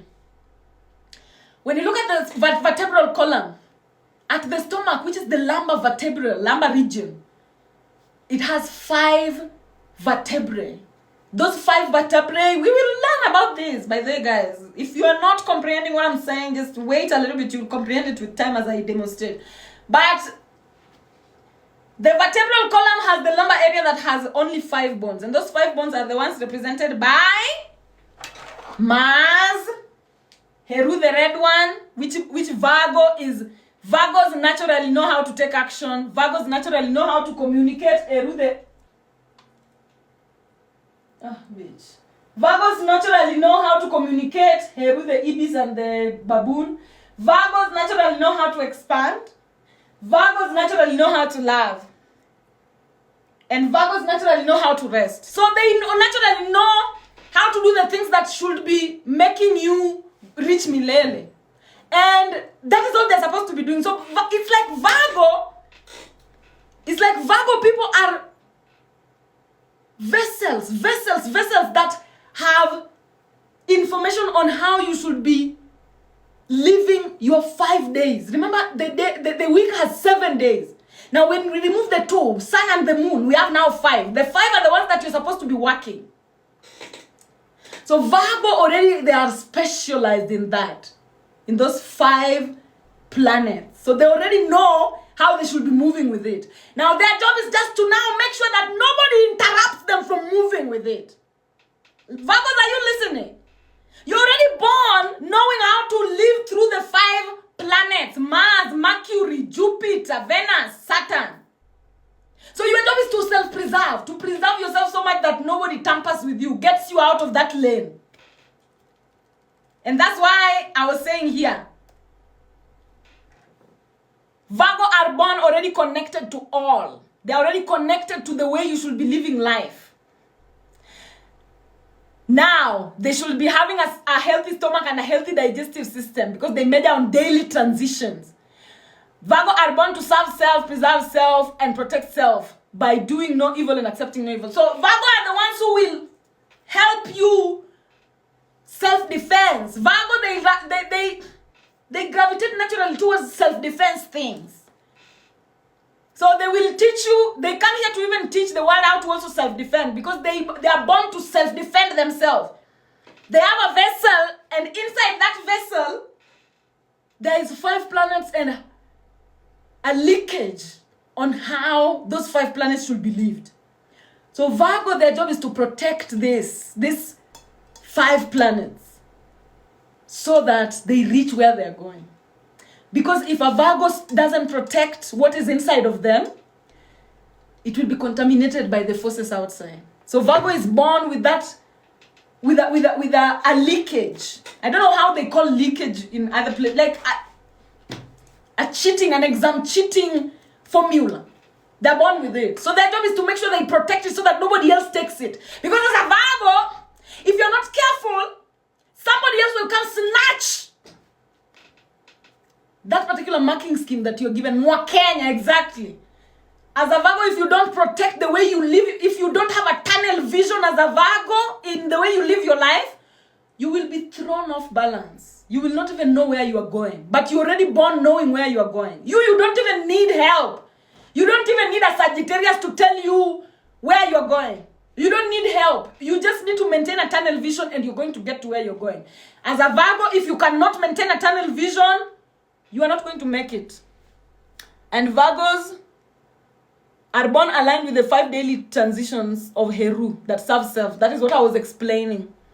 And Virgos should always be realistic because she is Earth. A demonic Virgo is the one that... Let me tell you what a demonic Virgo will do.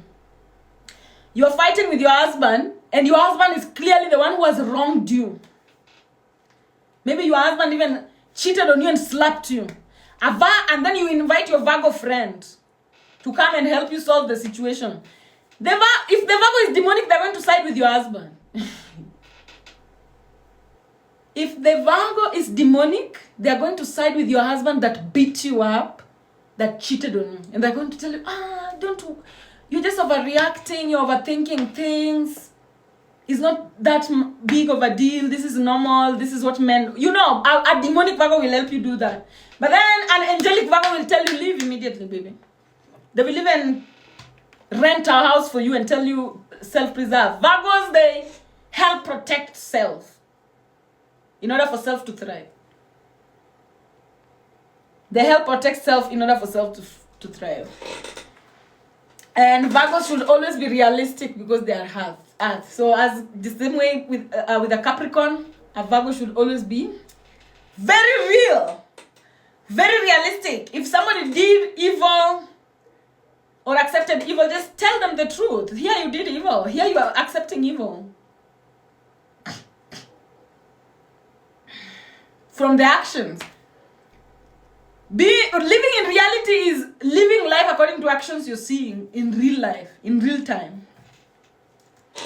And before I enter into probably our last session, guys, subscribe, follow the host, subscribe, turn the notification bell on.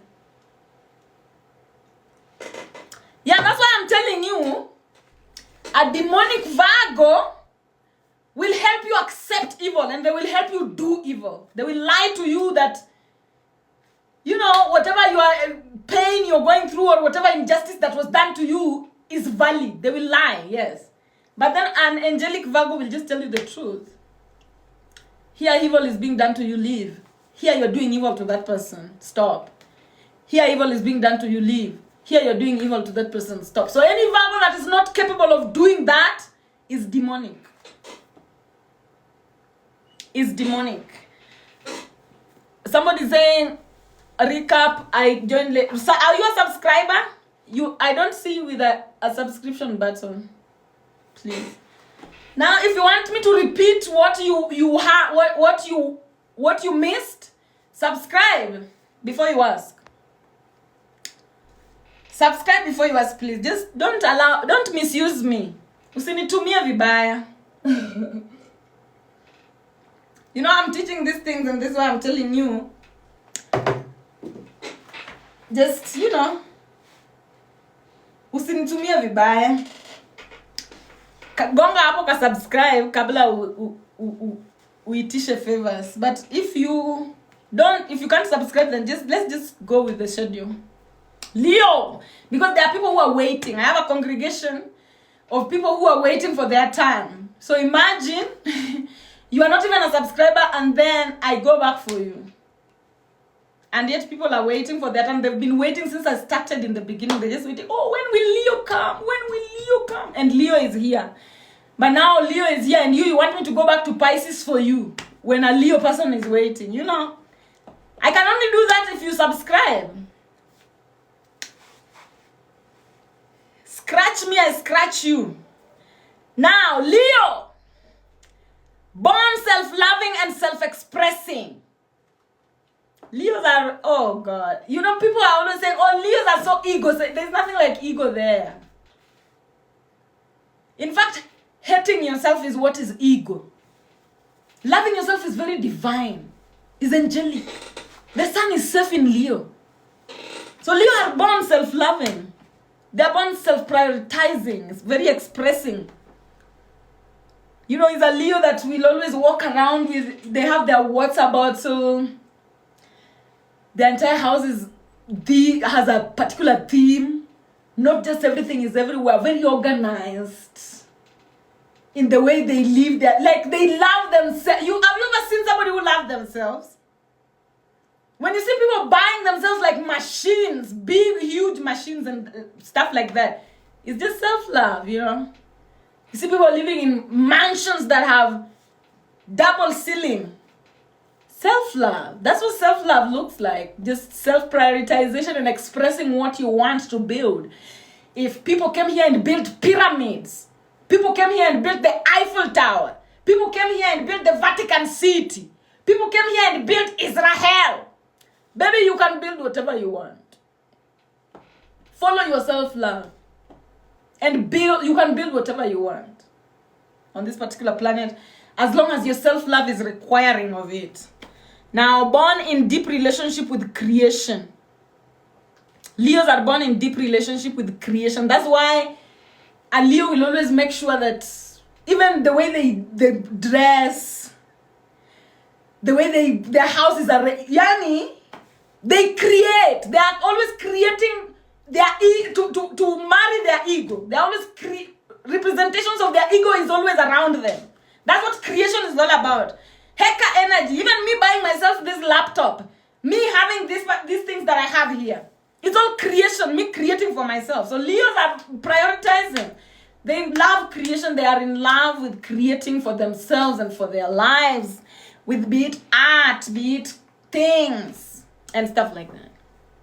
So Leo, as an angelic Leo, you should always have a healthy heart, blood, and the circulatory system. If you are a Leo with blood issues, demonic, you hate yourself. By the way, when I say demonic, it means you're doing the opposite of what you should be doing. A Leo should be loving themselves. A demonic Leo is somebody, a Leo that hates themselves. And when a Leo hates themselves, their blood is the one that will suffer the first. Their blood and their circulatory system and their heart. Which translates, remember the heart is what translates to your hair also. Now, Leos are born to teach the world how to embody self-expression and self-love. They're born to teach the world, they're born to teach the love of all that is created. She will always be interactive because she is also fire. So Leo, just like Sagittarius, you teach people how to love themselves. So how do you teach people how to love themselves? By being interactive.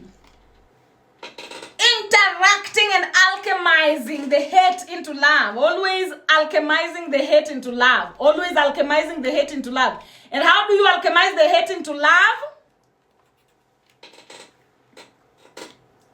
Action oriented, interaction oriented.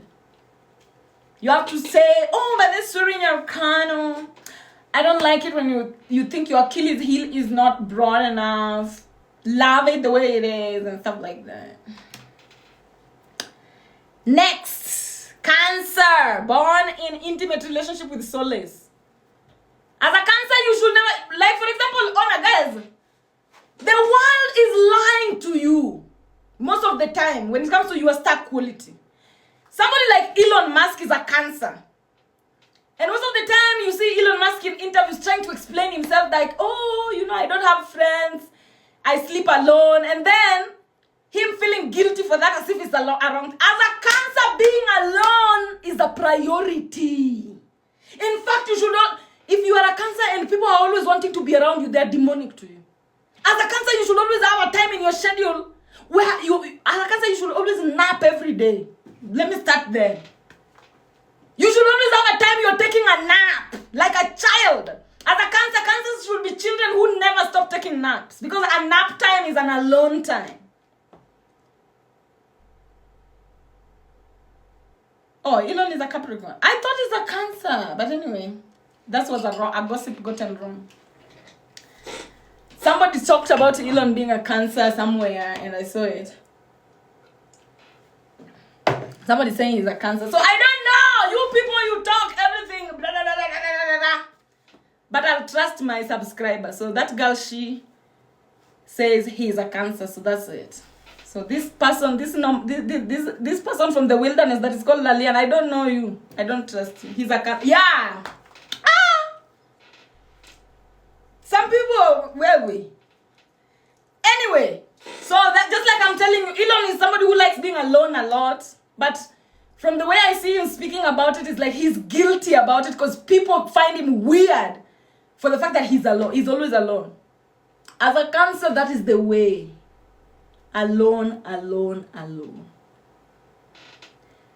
Prioritize being out of 24 hours as a Cancer. You should be alone 18 hours of the time. Like out of 18, 19, 20, 21, 22, 20, 24. 6 hours, maybe give it to, interaction. But out of every 24 hours as a Cancer, at least 18 hours should be yours and yours alone. If it can be 23 hours, it can even be better. But now if you can make it even 24, you'll excel as a Cancer. So born in an intimate relationship with solace. The more alone a Cancer is, the more powerful they are.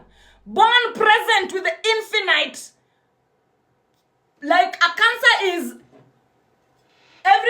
everything is present with them. All their ancestors are. This is a vessel of a Cancer. I know my liquid here. This is apple juice. This apple juice is half. But now a Cancer is full of all the ancestors that have ever existed since the beginning of time. Remember, Cancer is the chest. The chest is made up of 12 ribs, 12 ribs. So a Cancer is made up of a vessel that has all their ancestors in it. Imagine if you are a vessel that has all these ancestors inside. Wouldn't you love spending time at home more than spending time with the mediocre people outside who probably don't even have ancestors attached to them? So as a Cancer, please prioritize your 24 hours. Spending all the 24 hours by yourself would be divine. But if you can make it 18, that's average. A Cancer should have a healthy chest, healthy breasts, and lungs. So as a Cancer, your chest should be healthy and your breast should look like a Cancer. A Cancer, your breast should just look unique. The type of boobs you have as a female Cancer, your boobs should just be very unique. And why are people rushing me when I'm talking about Cancer? We don't have Cancers in the comment section. Why are people wanting me to move away from you so fast? It's disrespectful to the Cancers in the comment section. So Cancers are born to teach the world how to harvest abundance and love. The only way you harvest abundance, when you are alone, love.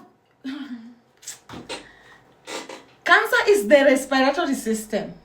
The respiratory system harvests oxygen. Oxygen in layman's language, in African language, is self-love. The more alone you are, the more self-love you harvest. The more alone you are, the more self-love you harvest.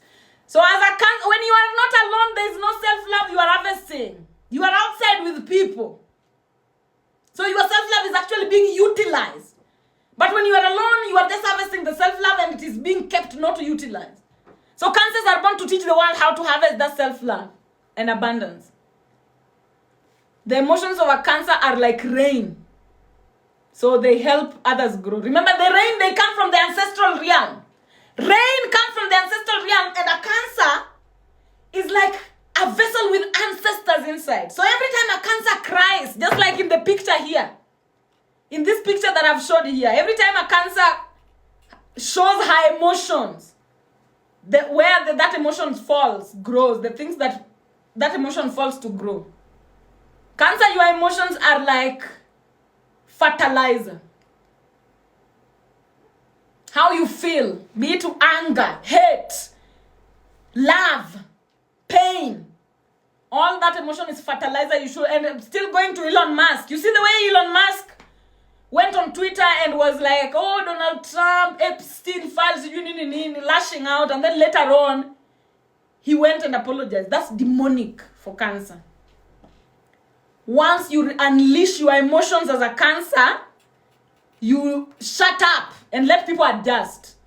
What Elon Musk should have done that day was come out and tell the world what's going on and then shut up and let Akina Trump to adjust.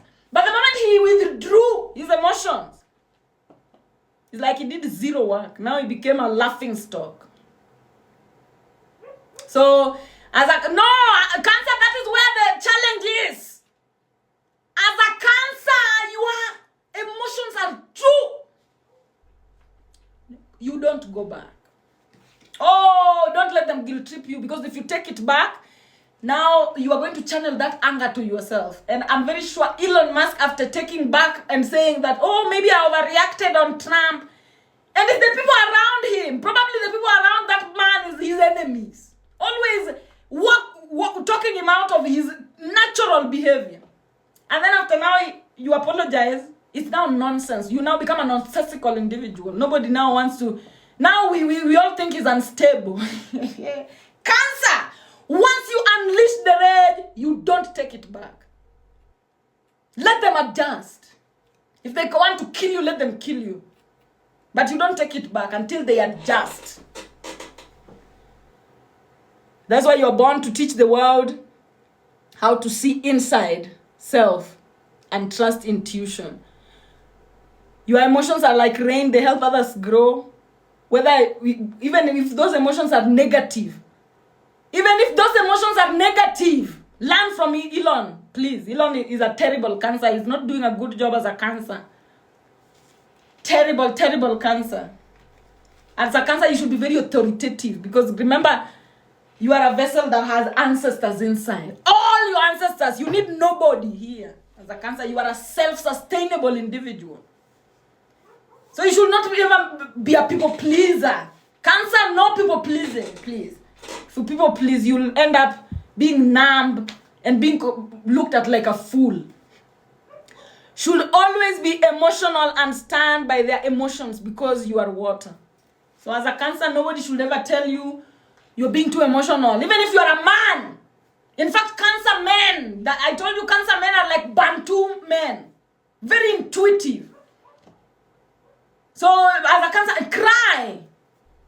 Be angry, yell, do whatever you need to do to get that emotion out. Because you getting that emotion out is going to help the people who fetched it to change and grow. Who is Burna Boy? Okay, I'm so sorry for asking who is Burna Boy. But Nigerian men, I just don't know how to differentiate them. I don't know techno, sijui Burna Boy. The only person I know is the one that sang Ozeba, Ozeba, Ozeba, Ozeba. That's the only one I know. This is Rema. But Burna Boy, I keep on confusing them so much. I don't know who is Burna Boy, who is techno. I don't know who is. I know Flavor, the emperor, the conqueror, the champion, the lion is here. Sijui Burna Boy vizuri. So forgive me, I know that is very terrible, but I'm not male-centered as much. I don't know so many men.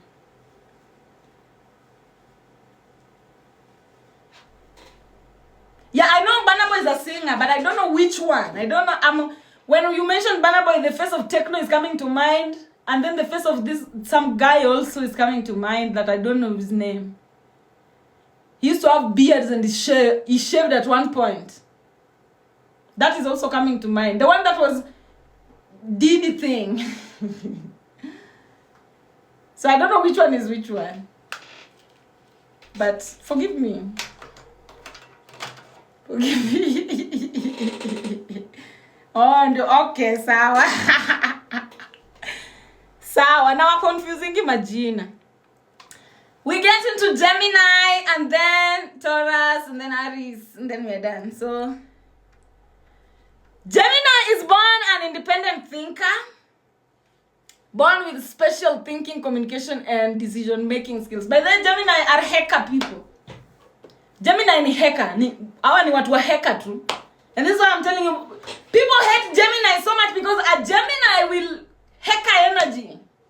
A Gemini will, oh God, their intradimensional communication is so fast. A Gemini will destiny swap with you so fast. You will not even realize. So they are the hacker people. Remember, Gemini represents the muscular system and the hands, the arms. So now, born with special thinking, communication, and decision-making skills, when they are angelic, when they are demonic, they cannot even think for themselves. Even in small things like going to the market and deciding what to eat, they cannot. That's a demonic Gemini. A demonic Gemini cannot make decisions for themselves. They rely on other people to make decisions for them. But angelic ones, very good with decision making, very good with special thinking skills, and very good with communication. Now, should have healthy arms and muscles. A Gemini should be just masculine in a way, like have healthy muscles and healthy arms. A Gemini that has issues with their arms or their youth.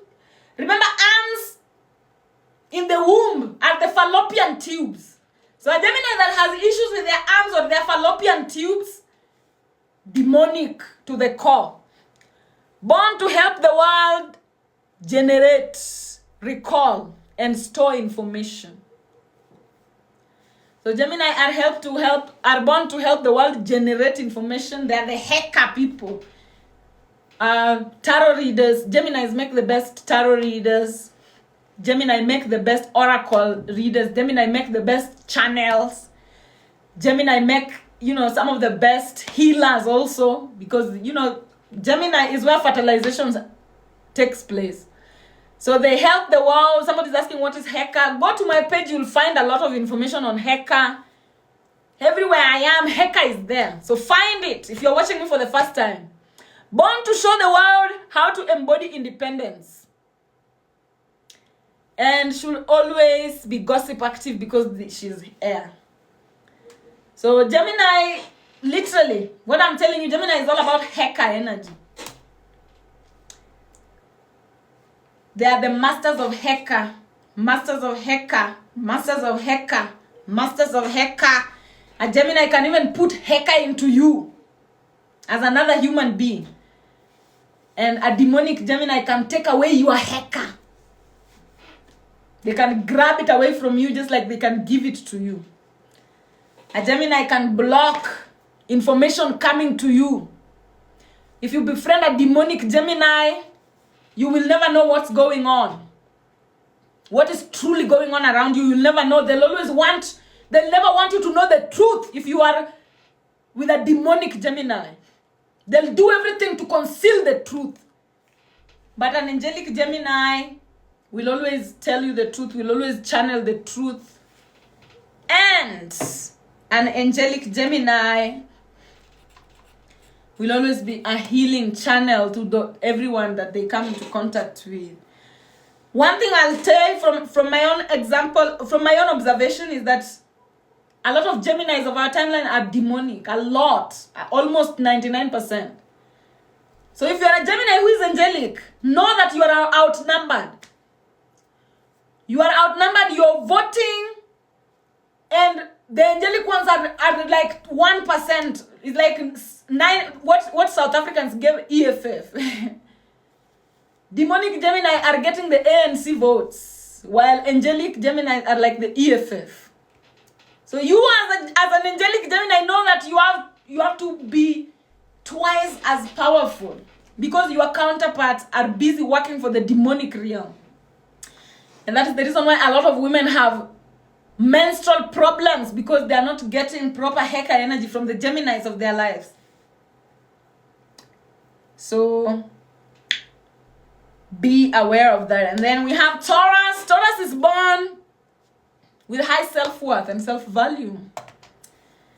Taurus see themselves as very valuable. They're born like that. It's not like their parents told them that, oh, by the way, my child, think of yourself as very important. No, Taurus are naturally born important. In fact, let me not say that they're born thinking they are important. Somebody has subscribed. Thank you so much, Valerie Fitness. Guys, you can subscribe. I can see people can subscribe. So kindly subscribe so that we can continue, so that you can continue coming to my classes no matter what. But otherwise, Taurus are born with very high self-worth and self-value.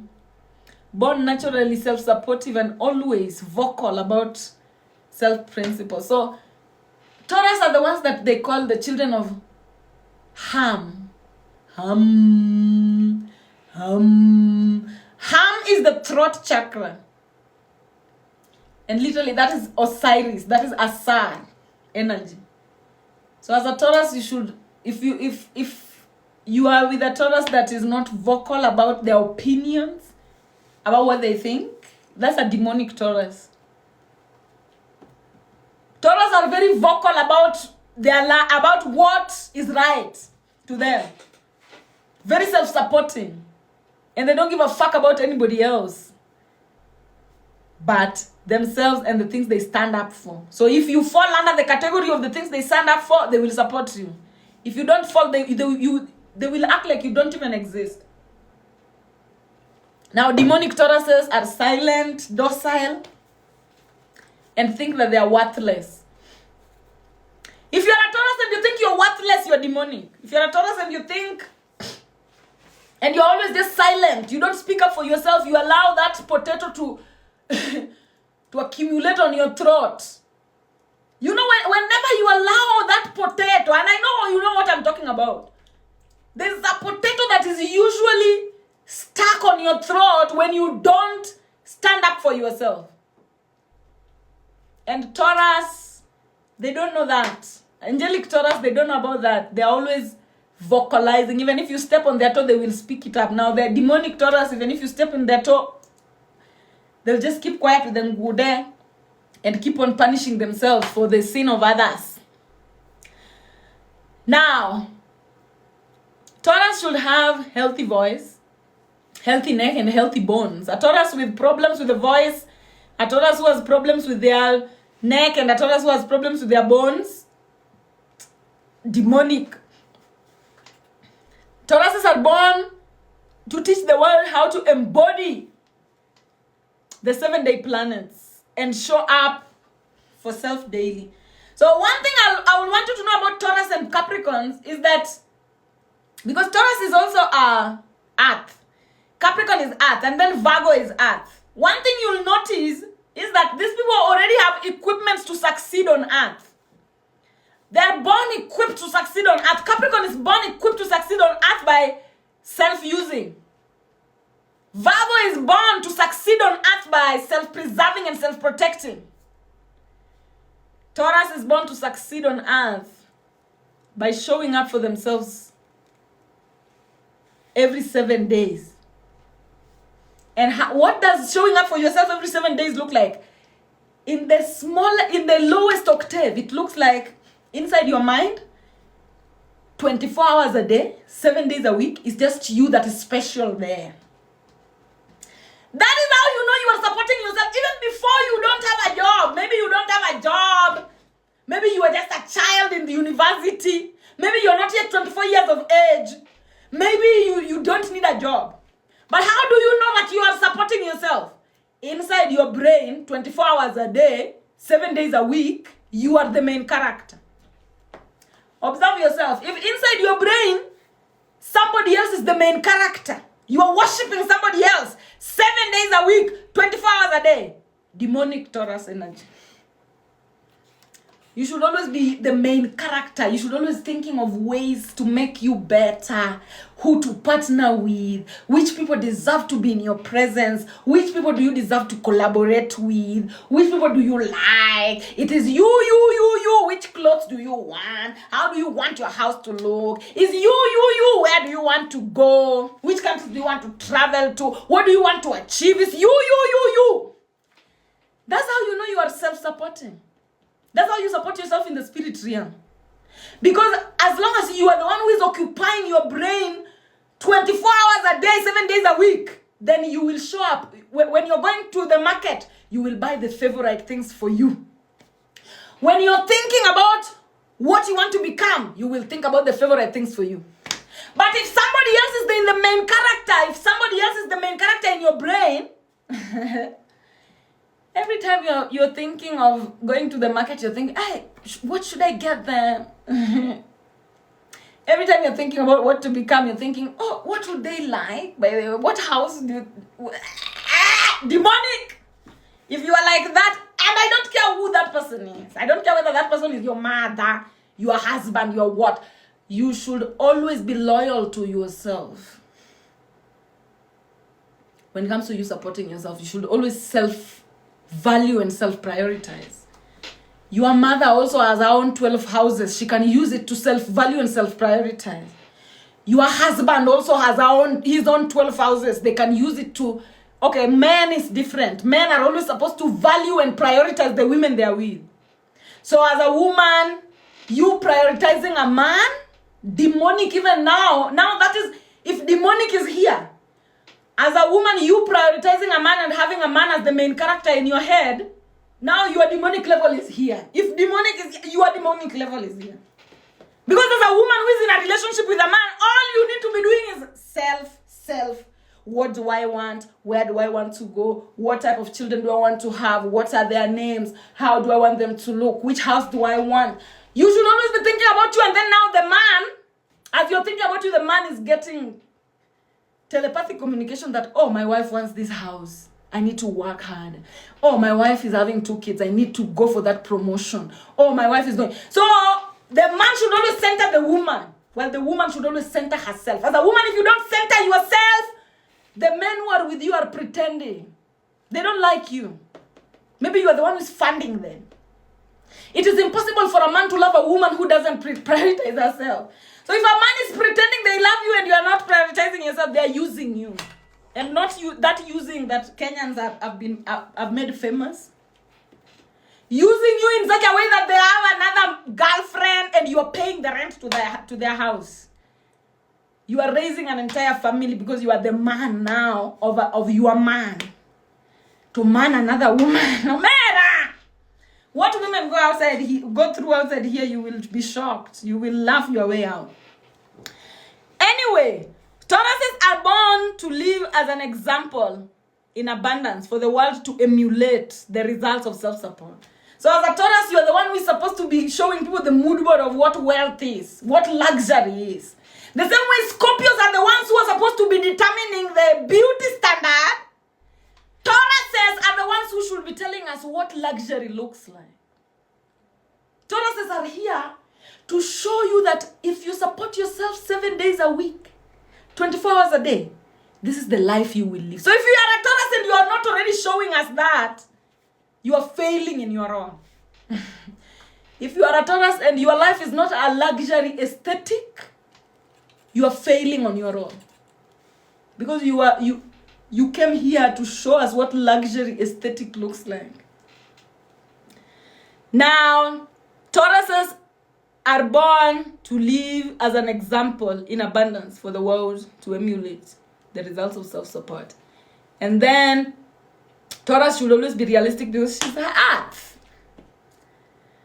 Showing up 7 days a week, you have to be very realistic. You cannot wishful thinking into showing up 7 days a week. You cannot show up 7 days a week in your dream. You cannot. You have to, it's reality, my dear. You have to wake up every Monday, every Tuesday, every Wednesday, do something. Every Thursday, do something. Friday, do something. Saturday, do something. Sunday, do something. Monday, do something. Tuesday, every realistic reality. You cannot pray the Taurus energy into your life. You can never pray the Taurus energy into your life. Some people pray to be wealthy. It is impossible. Taurus energy is the wealth. The only way you reach to Taurus energy is 7 days a week, 24 hours a day, self-prioritization. I'm not even telling you to look for a job. Just you starting it in the spirit realm like that, self-prioritization, the job will come. Everything will follow after. But without self-prioritization, everything runs away. No self-prioritization, no wealth. And then finally we have Aries, which is asset, born truthful. If you know you are an Aries, know that you are born true. You are born truthful to yourself. Now, Aries are born having truthful relationship with self. Like when an Aries is alone by themselves, they are very true to themselves. An Aries is the one that will be alone. Now, let me tell you an example. An Aries, I'll just use the example that I used earlier. For example, you are an Aries. A man lied to you, got you pregnant. They told you they were a millionaire and they are not. So you are finding out after you are pregnant that they are a millionaire. Now, an Aries, when they are alone, they'll just be like, okay, I fucked up. Now what should I do? I should probably abort this because I'm not ready to carry this. The contracts have changed. New information has been provided and Yeah, and then they'll go and they'll abort. They'll be very truthful to themselves and they'll get rid of that. Now, somebody who doesn't have that Aries energy, after they've been conned like that, now they start channeling, shifting goalposts. When they meet their sister, they yell at them. They don't even want to look at the issue. They don't even want to address that, oh, by this guy lied to me, now I am pregnant, what do I do? No, they avoid it while the pregnancy is swelling. They're avoiding addressing that. Now they are shifting the goalpost. And one thing South Africans are very good at, shifting the goalpost. Now then they'll be like, oh, my sister did not hang my clothes. My sister did not hang my clothes for me. She said, Yani, you just now mad at everything else instead of addressing that issue that you know, so that you can address it, be truthful, and find a solution and move on. They will never address that. Now that is the negative Aries energy. Lack of authenticity. They look the other direction, while the truth is the other direction. Now, Aries should have healthy heads and healthy nervous system. If you're an Aries with constant headaches, demonic. Your head should always be very healthy, and your nervous system should be very healthy. If you're an Aries who you don't know how to behave around people, an Aries should always know how to behave around people. Like your nervous system knows what to do every time. Now, somebody who has negative Aries energy are the people who you see people who let intrusive thoughts win. Like when they're around people, they cannot even look at they're trembling. They cannot even be the nervous system is wobbling. When they're around people, the nervous system is just wobbling. It doesn't know. They don't know whether, oh, should I sit down? Should I stand up? Should I say hi to them? Should I start a conversation? And then you awkward now.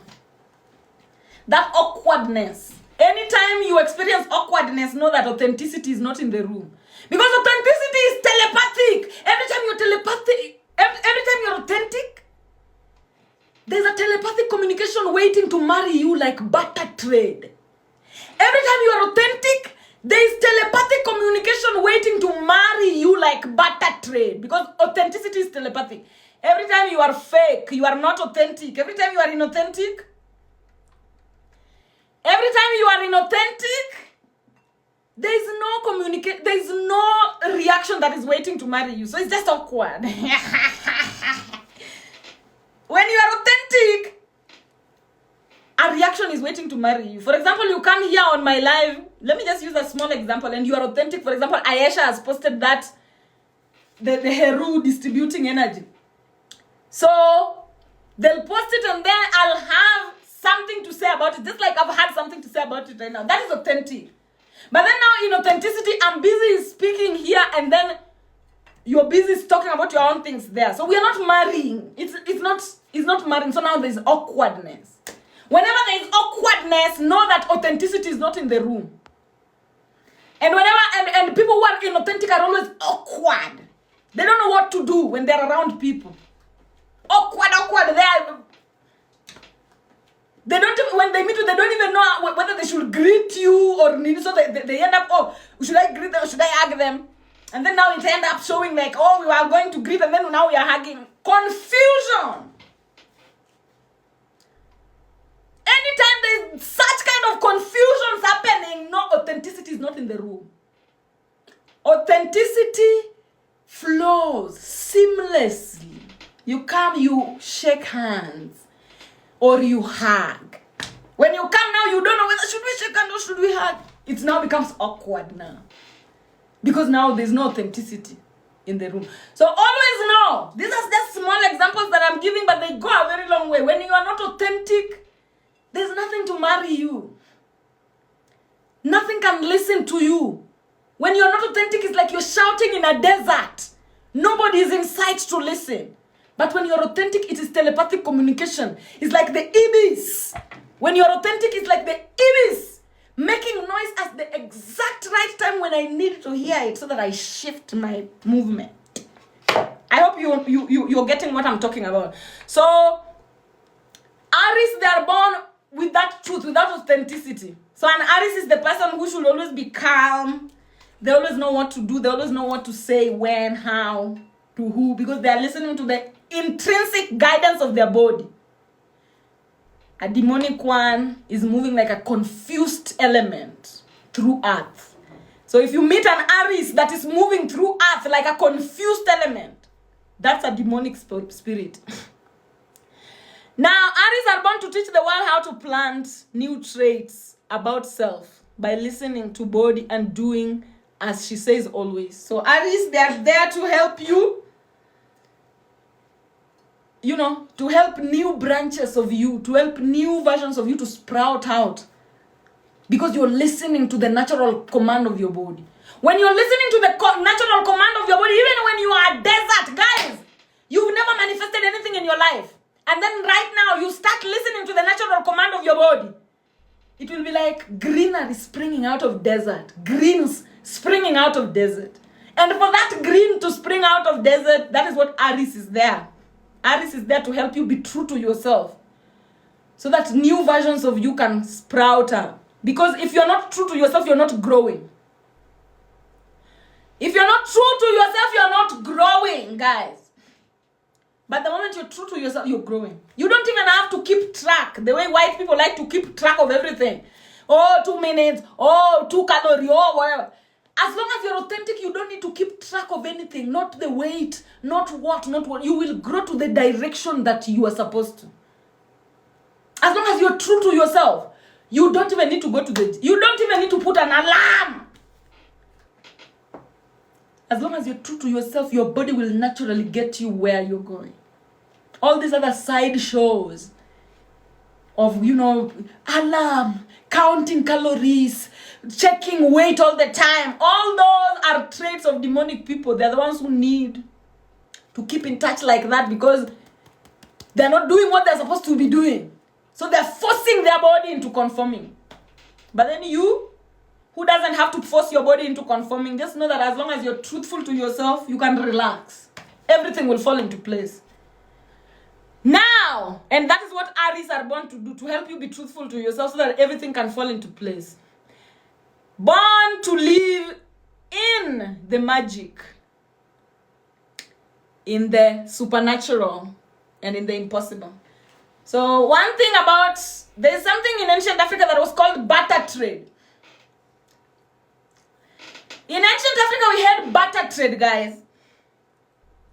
And barter trade was based on authenticity. It is authenticity that was running barter trade. And that is the reason why Aries are the ones who have the highest probability of living like it's barter trade, like the supernatural life, where people are like, how did that happen? I had a goat and I wanted bananas. How did I meet somebody who had bananas and wanted a goat? I have a goat, I want a banana. What are the chances of me meeting somebody who has a goat and wants a banana? As in, who has banana and wants a goat? I have a goat, I want to exchange it for banana. What are the chances that I'll meet somebody who has bananas that wants a goat? I might meet somebody who has banana, I want rice. Has banana, I want spaghetti. Has banana, I want cow. But me, I have goat, I want banana. So I have to meet somebody who has banana and want goat. That was barter trade, and it was functioning very well. Why? Because of authenticity. As long as it's just authentic that by there I want goat and I have banana. And I'm going to go to the market and I'm going to meet somebody who has a banana and want goat. And it happened. So that's the magic that Aries people live in. As an Aries, they live in magic. Like literally things that people think is impossible to occur will happen to an Aries life. Because they are like that. They are telepathically connected. So she'll always be interactive because she's fire. So as an Aries, should always also just be movement oriented, interaction oriented, please. Authenticity is interactive. Just be authentic. If your authenticity tells you, comment like this on their page, do. If your authenticity tells you, visit them, do. Because authenticity is telepathic. It is that authenticity that will have you be at the right place at the right time to receive the right things. So you follow it. Lastly, as a summary, we have the water signs, which is A. Cancer, Scorpio, and Pisces. They create from infinity. And you prioritize solace. So as a Cancer, as a Scorpio, and as a Pisces, you are infinite beings. Create from water. From emotions. And you should always prioritize solace.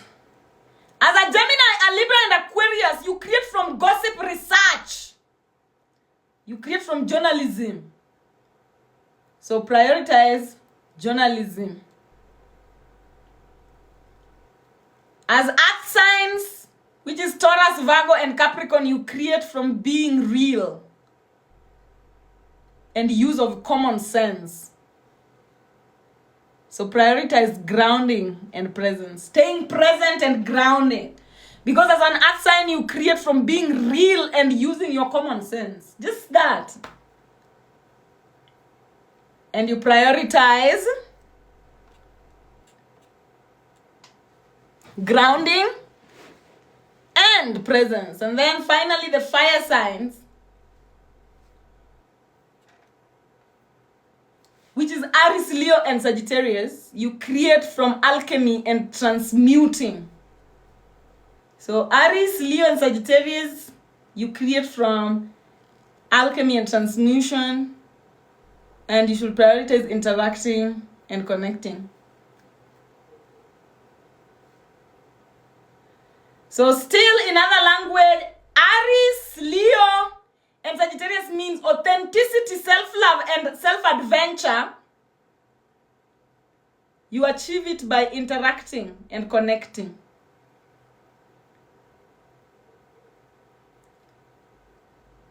Alchemy and transformation. Taurus, Virgo, and Capricorn. That is like your self-support, your self-analysis, and your self-use. Your self-support, you create from you being real and use of your common sense. Your self-analysis, create from you being real and using your common sense. Your self-use, create from you being real and using your common sense. And when it comes to your self-use, your self-support, and your self-analysis, you should always prioritize grounding and being present. Being present and grounding. If you miss those, you miss the entire thing. Gemini, thinking for yourself. Libra, balancing yourself. And Aquarius, knowing yourself. Those come from gossip and research. Please. Your ability to think for yourself, your ability to balance yourself, and your ability to know yourself, you'll get it from gossip. Gossip with your father, with your mother, about, ask your parents. What thoughts were you guys, what conversations were you guys having when you were fucking to make me? That information is very crucial. Some people don't even have such kind of information with their parents. Ask your grandfather. Some of you don't even know that your father is not your father. Gossip. If you want to know yourself, you must gossip. If you want to balance yourself, you must gossip and journalist. If you want to think for yourself, you must gossip and journalism work. And then finally, the water signs, which is, your ability to feel, your ability to be attractive, to feel attractive, to desire, and your ability to believe in yourself come from infinity.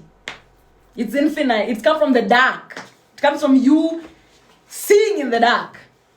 You feeling yourself is you seeing in the dark. You desiring is you seeing in the dark. You believing in yourself is you seeing in the dark. So you must, in order to work with these energies properly, you must prioritize being alone. You must prioritize solace.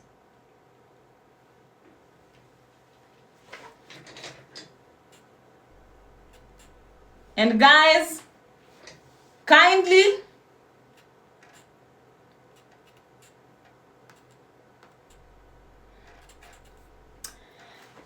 can I get at least a few, even just one subscriber from today's class?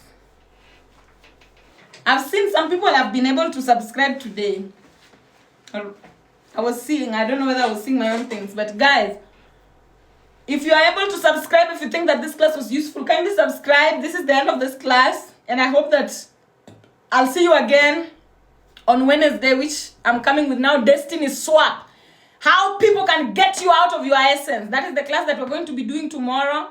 The timetable is on my stories. If you want to come for all the lives that we're going to be having, go to my story. You're going to see the timetable there.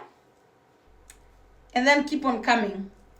Otherwise, before I go, guys, kindly, and also the people who are watching, kindly follow the host. Today is the first day of this crusade. The crusade is going to continue until the end of the month, which is until September. I'm going to be coming here and teaching just like this. Coming here and teaching just like this. Coming here and teaching just like this. Tell your friends, we're going to be doing it for free, publicly like this. You know, most of the time I'm always doing classes with my students. But today I've come here publicly for free. And the people who are not able to pay for subscription, tell them to come so that they can get these particular classes and see if they can benefit from it. Otherwise, subscriber and last rewards. Tell me last rewards and subscriber as I wait for one person to subscribe. If one person subscribes, I'm going.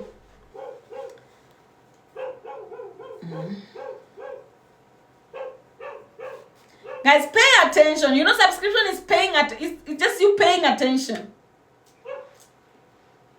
Paying for attention. Pay attention.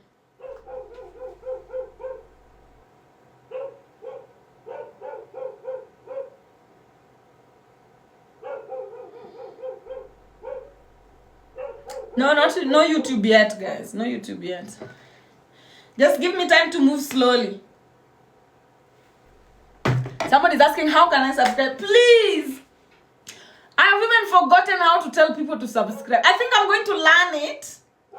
And then in the next live, I'll be telling people how to subscribe best. I've forgotten. I don't know whether there was a star somewhere down here. There's a star somewhere.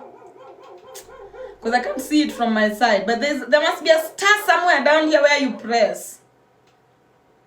Guys, help me. How do people subscribe? It's been long since I asked people to subscribe. Oh, the star is up. Where? Is it here or here? Because I can't see anything. Is the star here? Or here? Naima, please come to the next class. You will be able to subscribe. I don't know why it is not easy to subscribe today.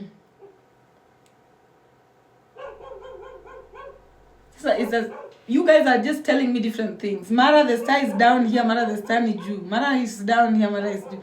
But because I'm seeing a couple of people are trying to. TikTok changed its settings. So that is on me. I'm going to research and find out how people can subscribe so that next time is easy for me to direct you guys. Go to her bio and so. Yeah, you can also go to my bio. Even though that is cumbersome. But you can go to my bio. The subscription link is on my bio. Though when it is usually here, it's very easy. And even that thing that you guys always send me here to join my team. See, I think that is also a subscription thing. The star is it here, Mukami?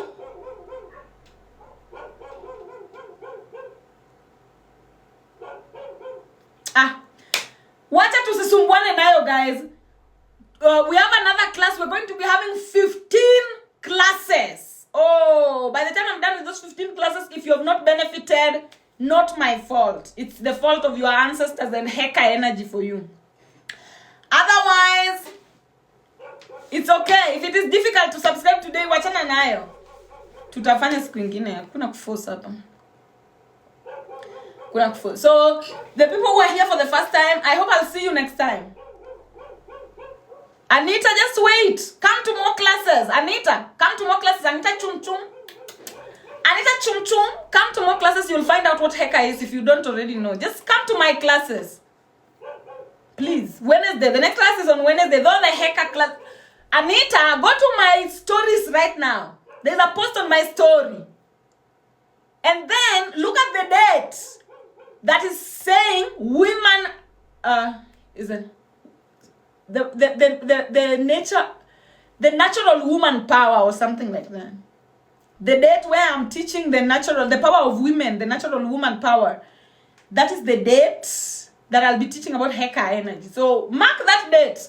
And also, guys, just if you are here for the first time, go to my story. Look at the dates. Find your favorite topics. Mark the dates. Put it on alarm or something, and then come to class for that. Yes, my days, it is monthly. Oh, thank you so much, Nani Wangui, for answering for me.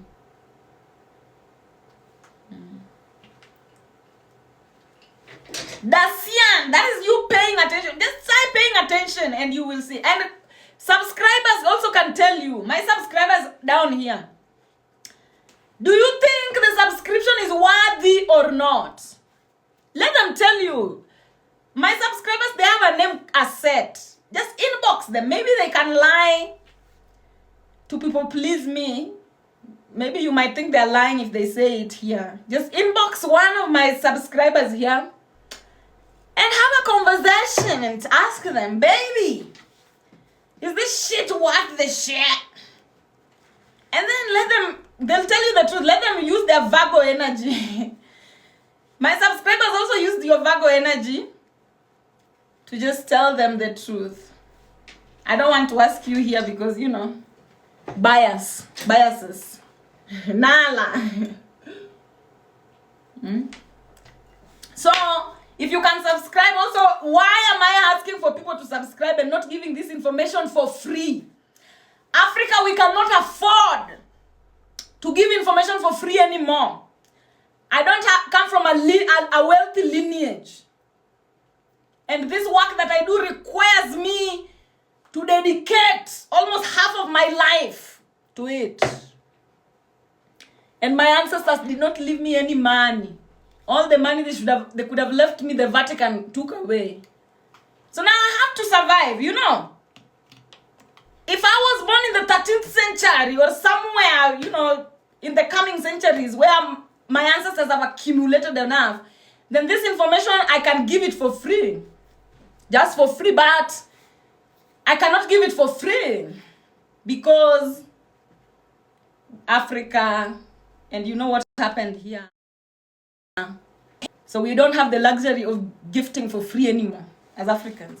And Africans out there who are telling you that they can give information for free, go to them and get information for free. Because I'm telling you, if I was to give you guys this information for free, my ancestors would have already locked doors a long time ago. Because I come from Luo ancestors. And one thing they hate is self-misuse.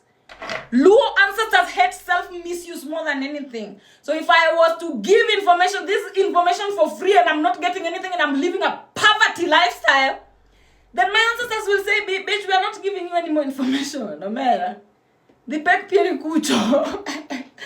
So to avoid that, I have to do the private classes and they will never stop. The private classes will continue forever. But we will balance. Private classes, public classes. Private classes, public classes. And this particular public classes, may the information find the people who are ready for it.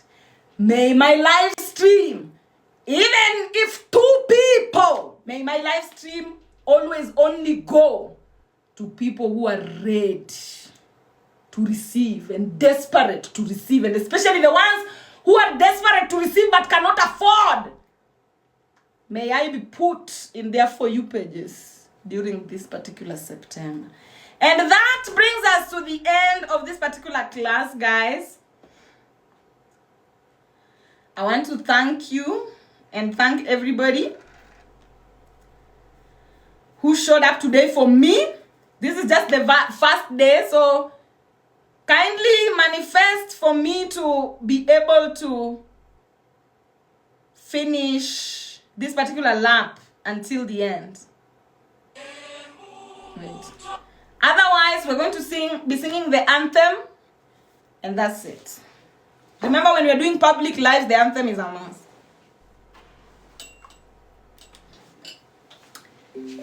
Yeza, yeza, yeza.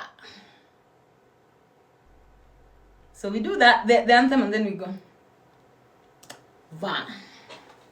Mungu twaomba uilinde Jumuiya Afrika Mashariki.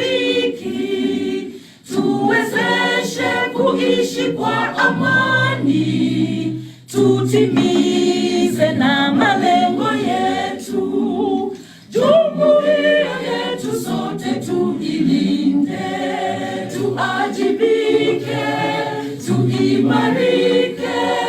Umoja wetu ni nguzo yetu, idumu jumuiya yetu. Uzalendo pia mshikamano viwe msingi wa umoja wetu, na tulinde uhuru na amani, mila zetu na desturi zetu. Jumuiya yetu sote tuilinde, tuajibike, tuimarike. Umoja wetu ni nguzo yetu, idumu jumuiya yetu. Viwandani na hata mashambani, tufanye kazi sote kwa makini, tujitoe kwa hali na mali, tuijenge jumuiya bora. Jumuiya yetu sote tuilinde, tuajibike, tuimarike. Umoja wetu ni nguzo yetu, idumu jumuiya yetu. And guys, before I go, there's this song I love so much that I want to sing for you. I want to not sing for you, but to play. Yay! So just, please, it's my favorite song currently, and I just want you to listen to it before I go.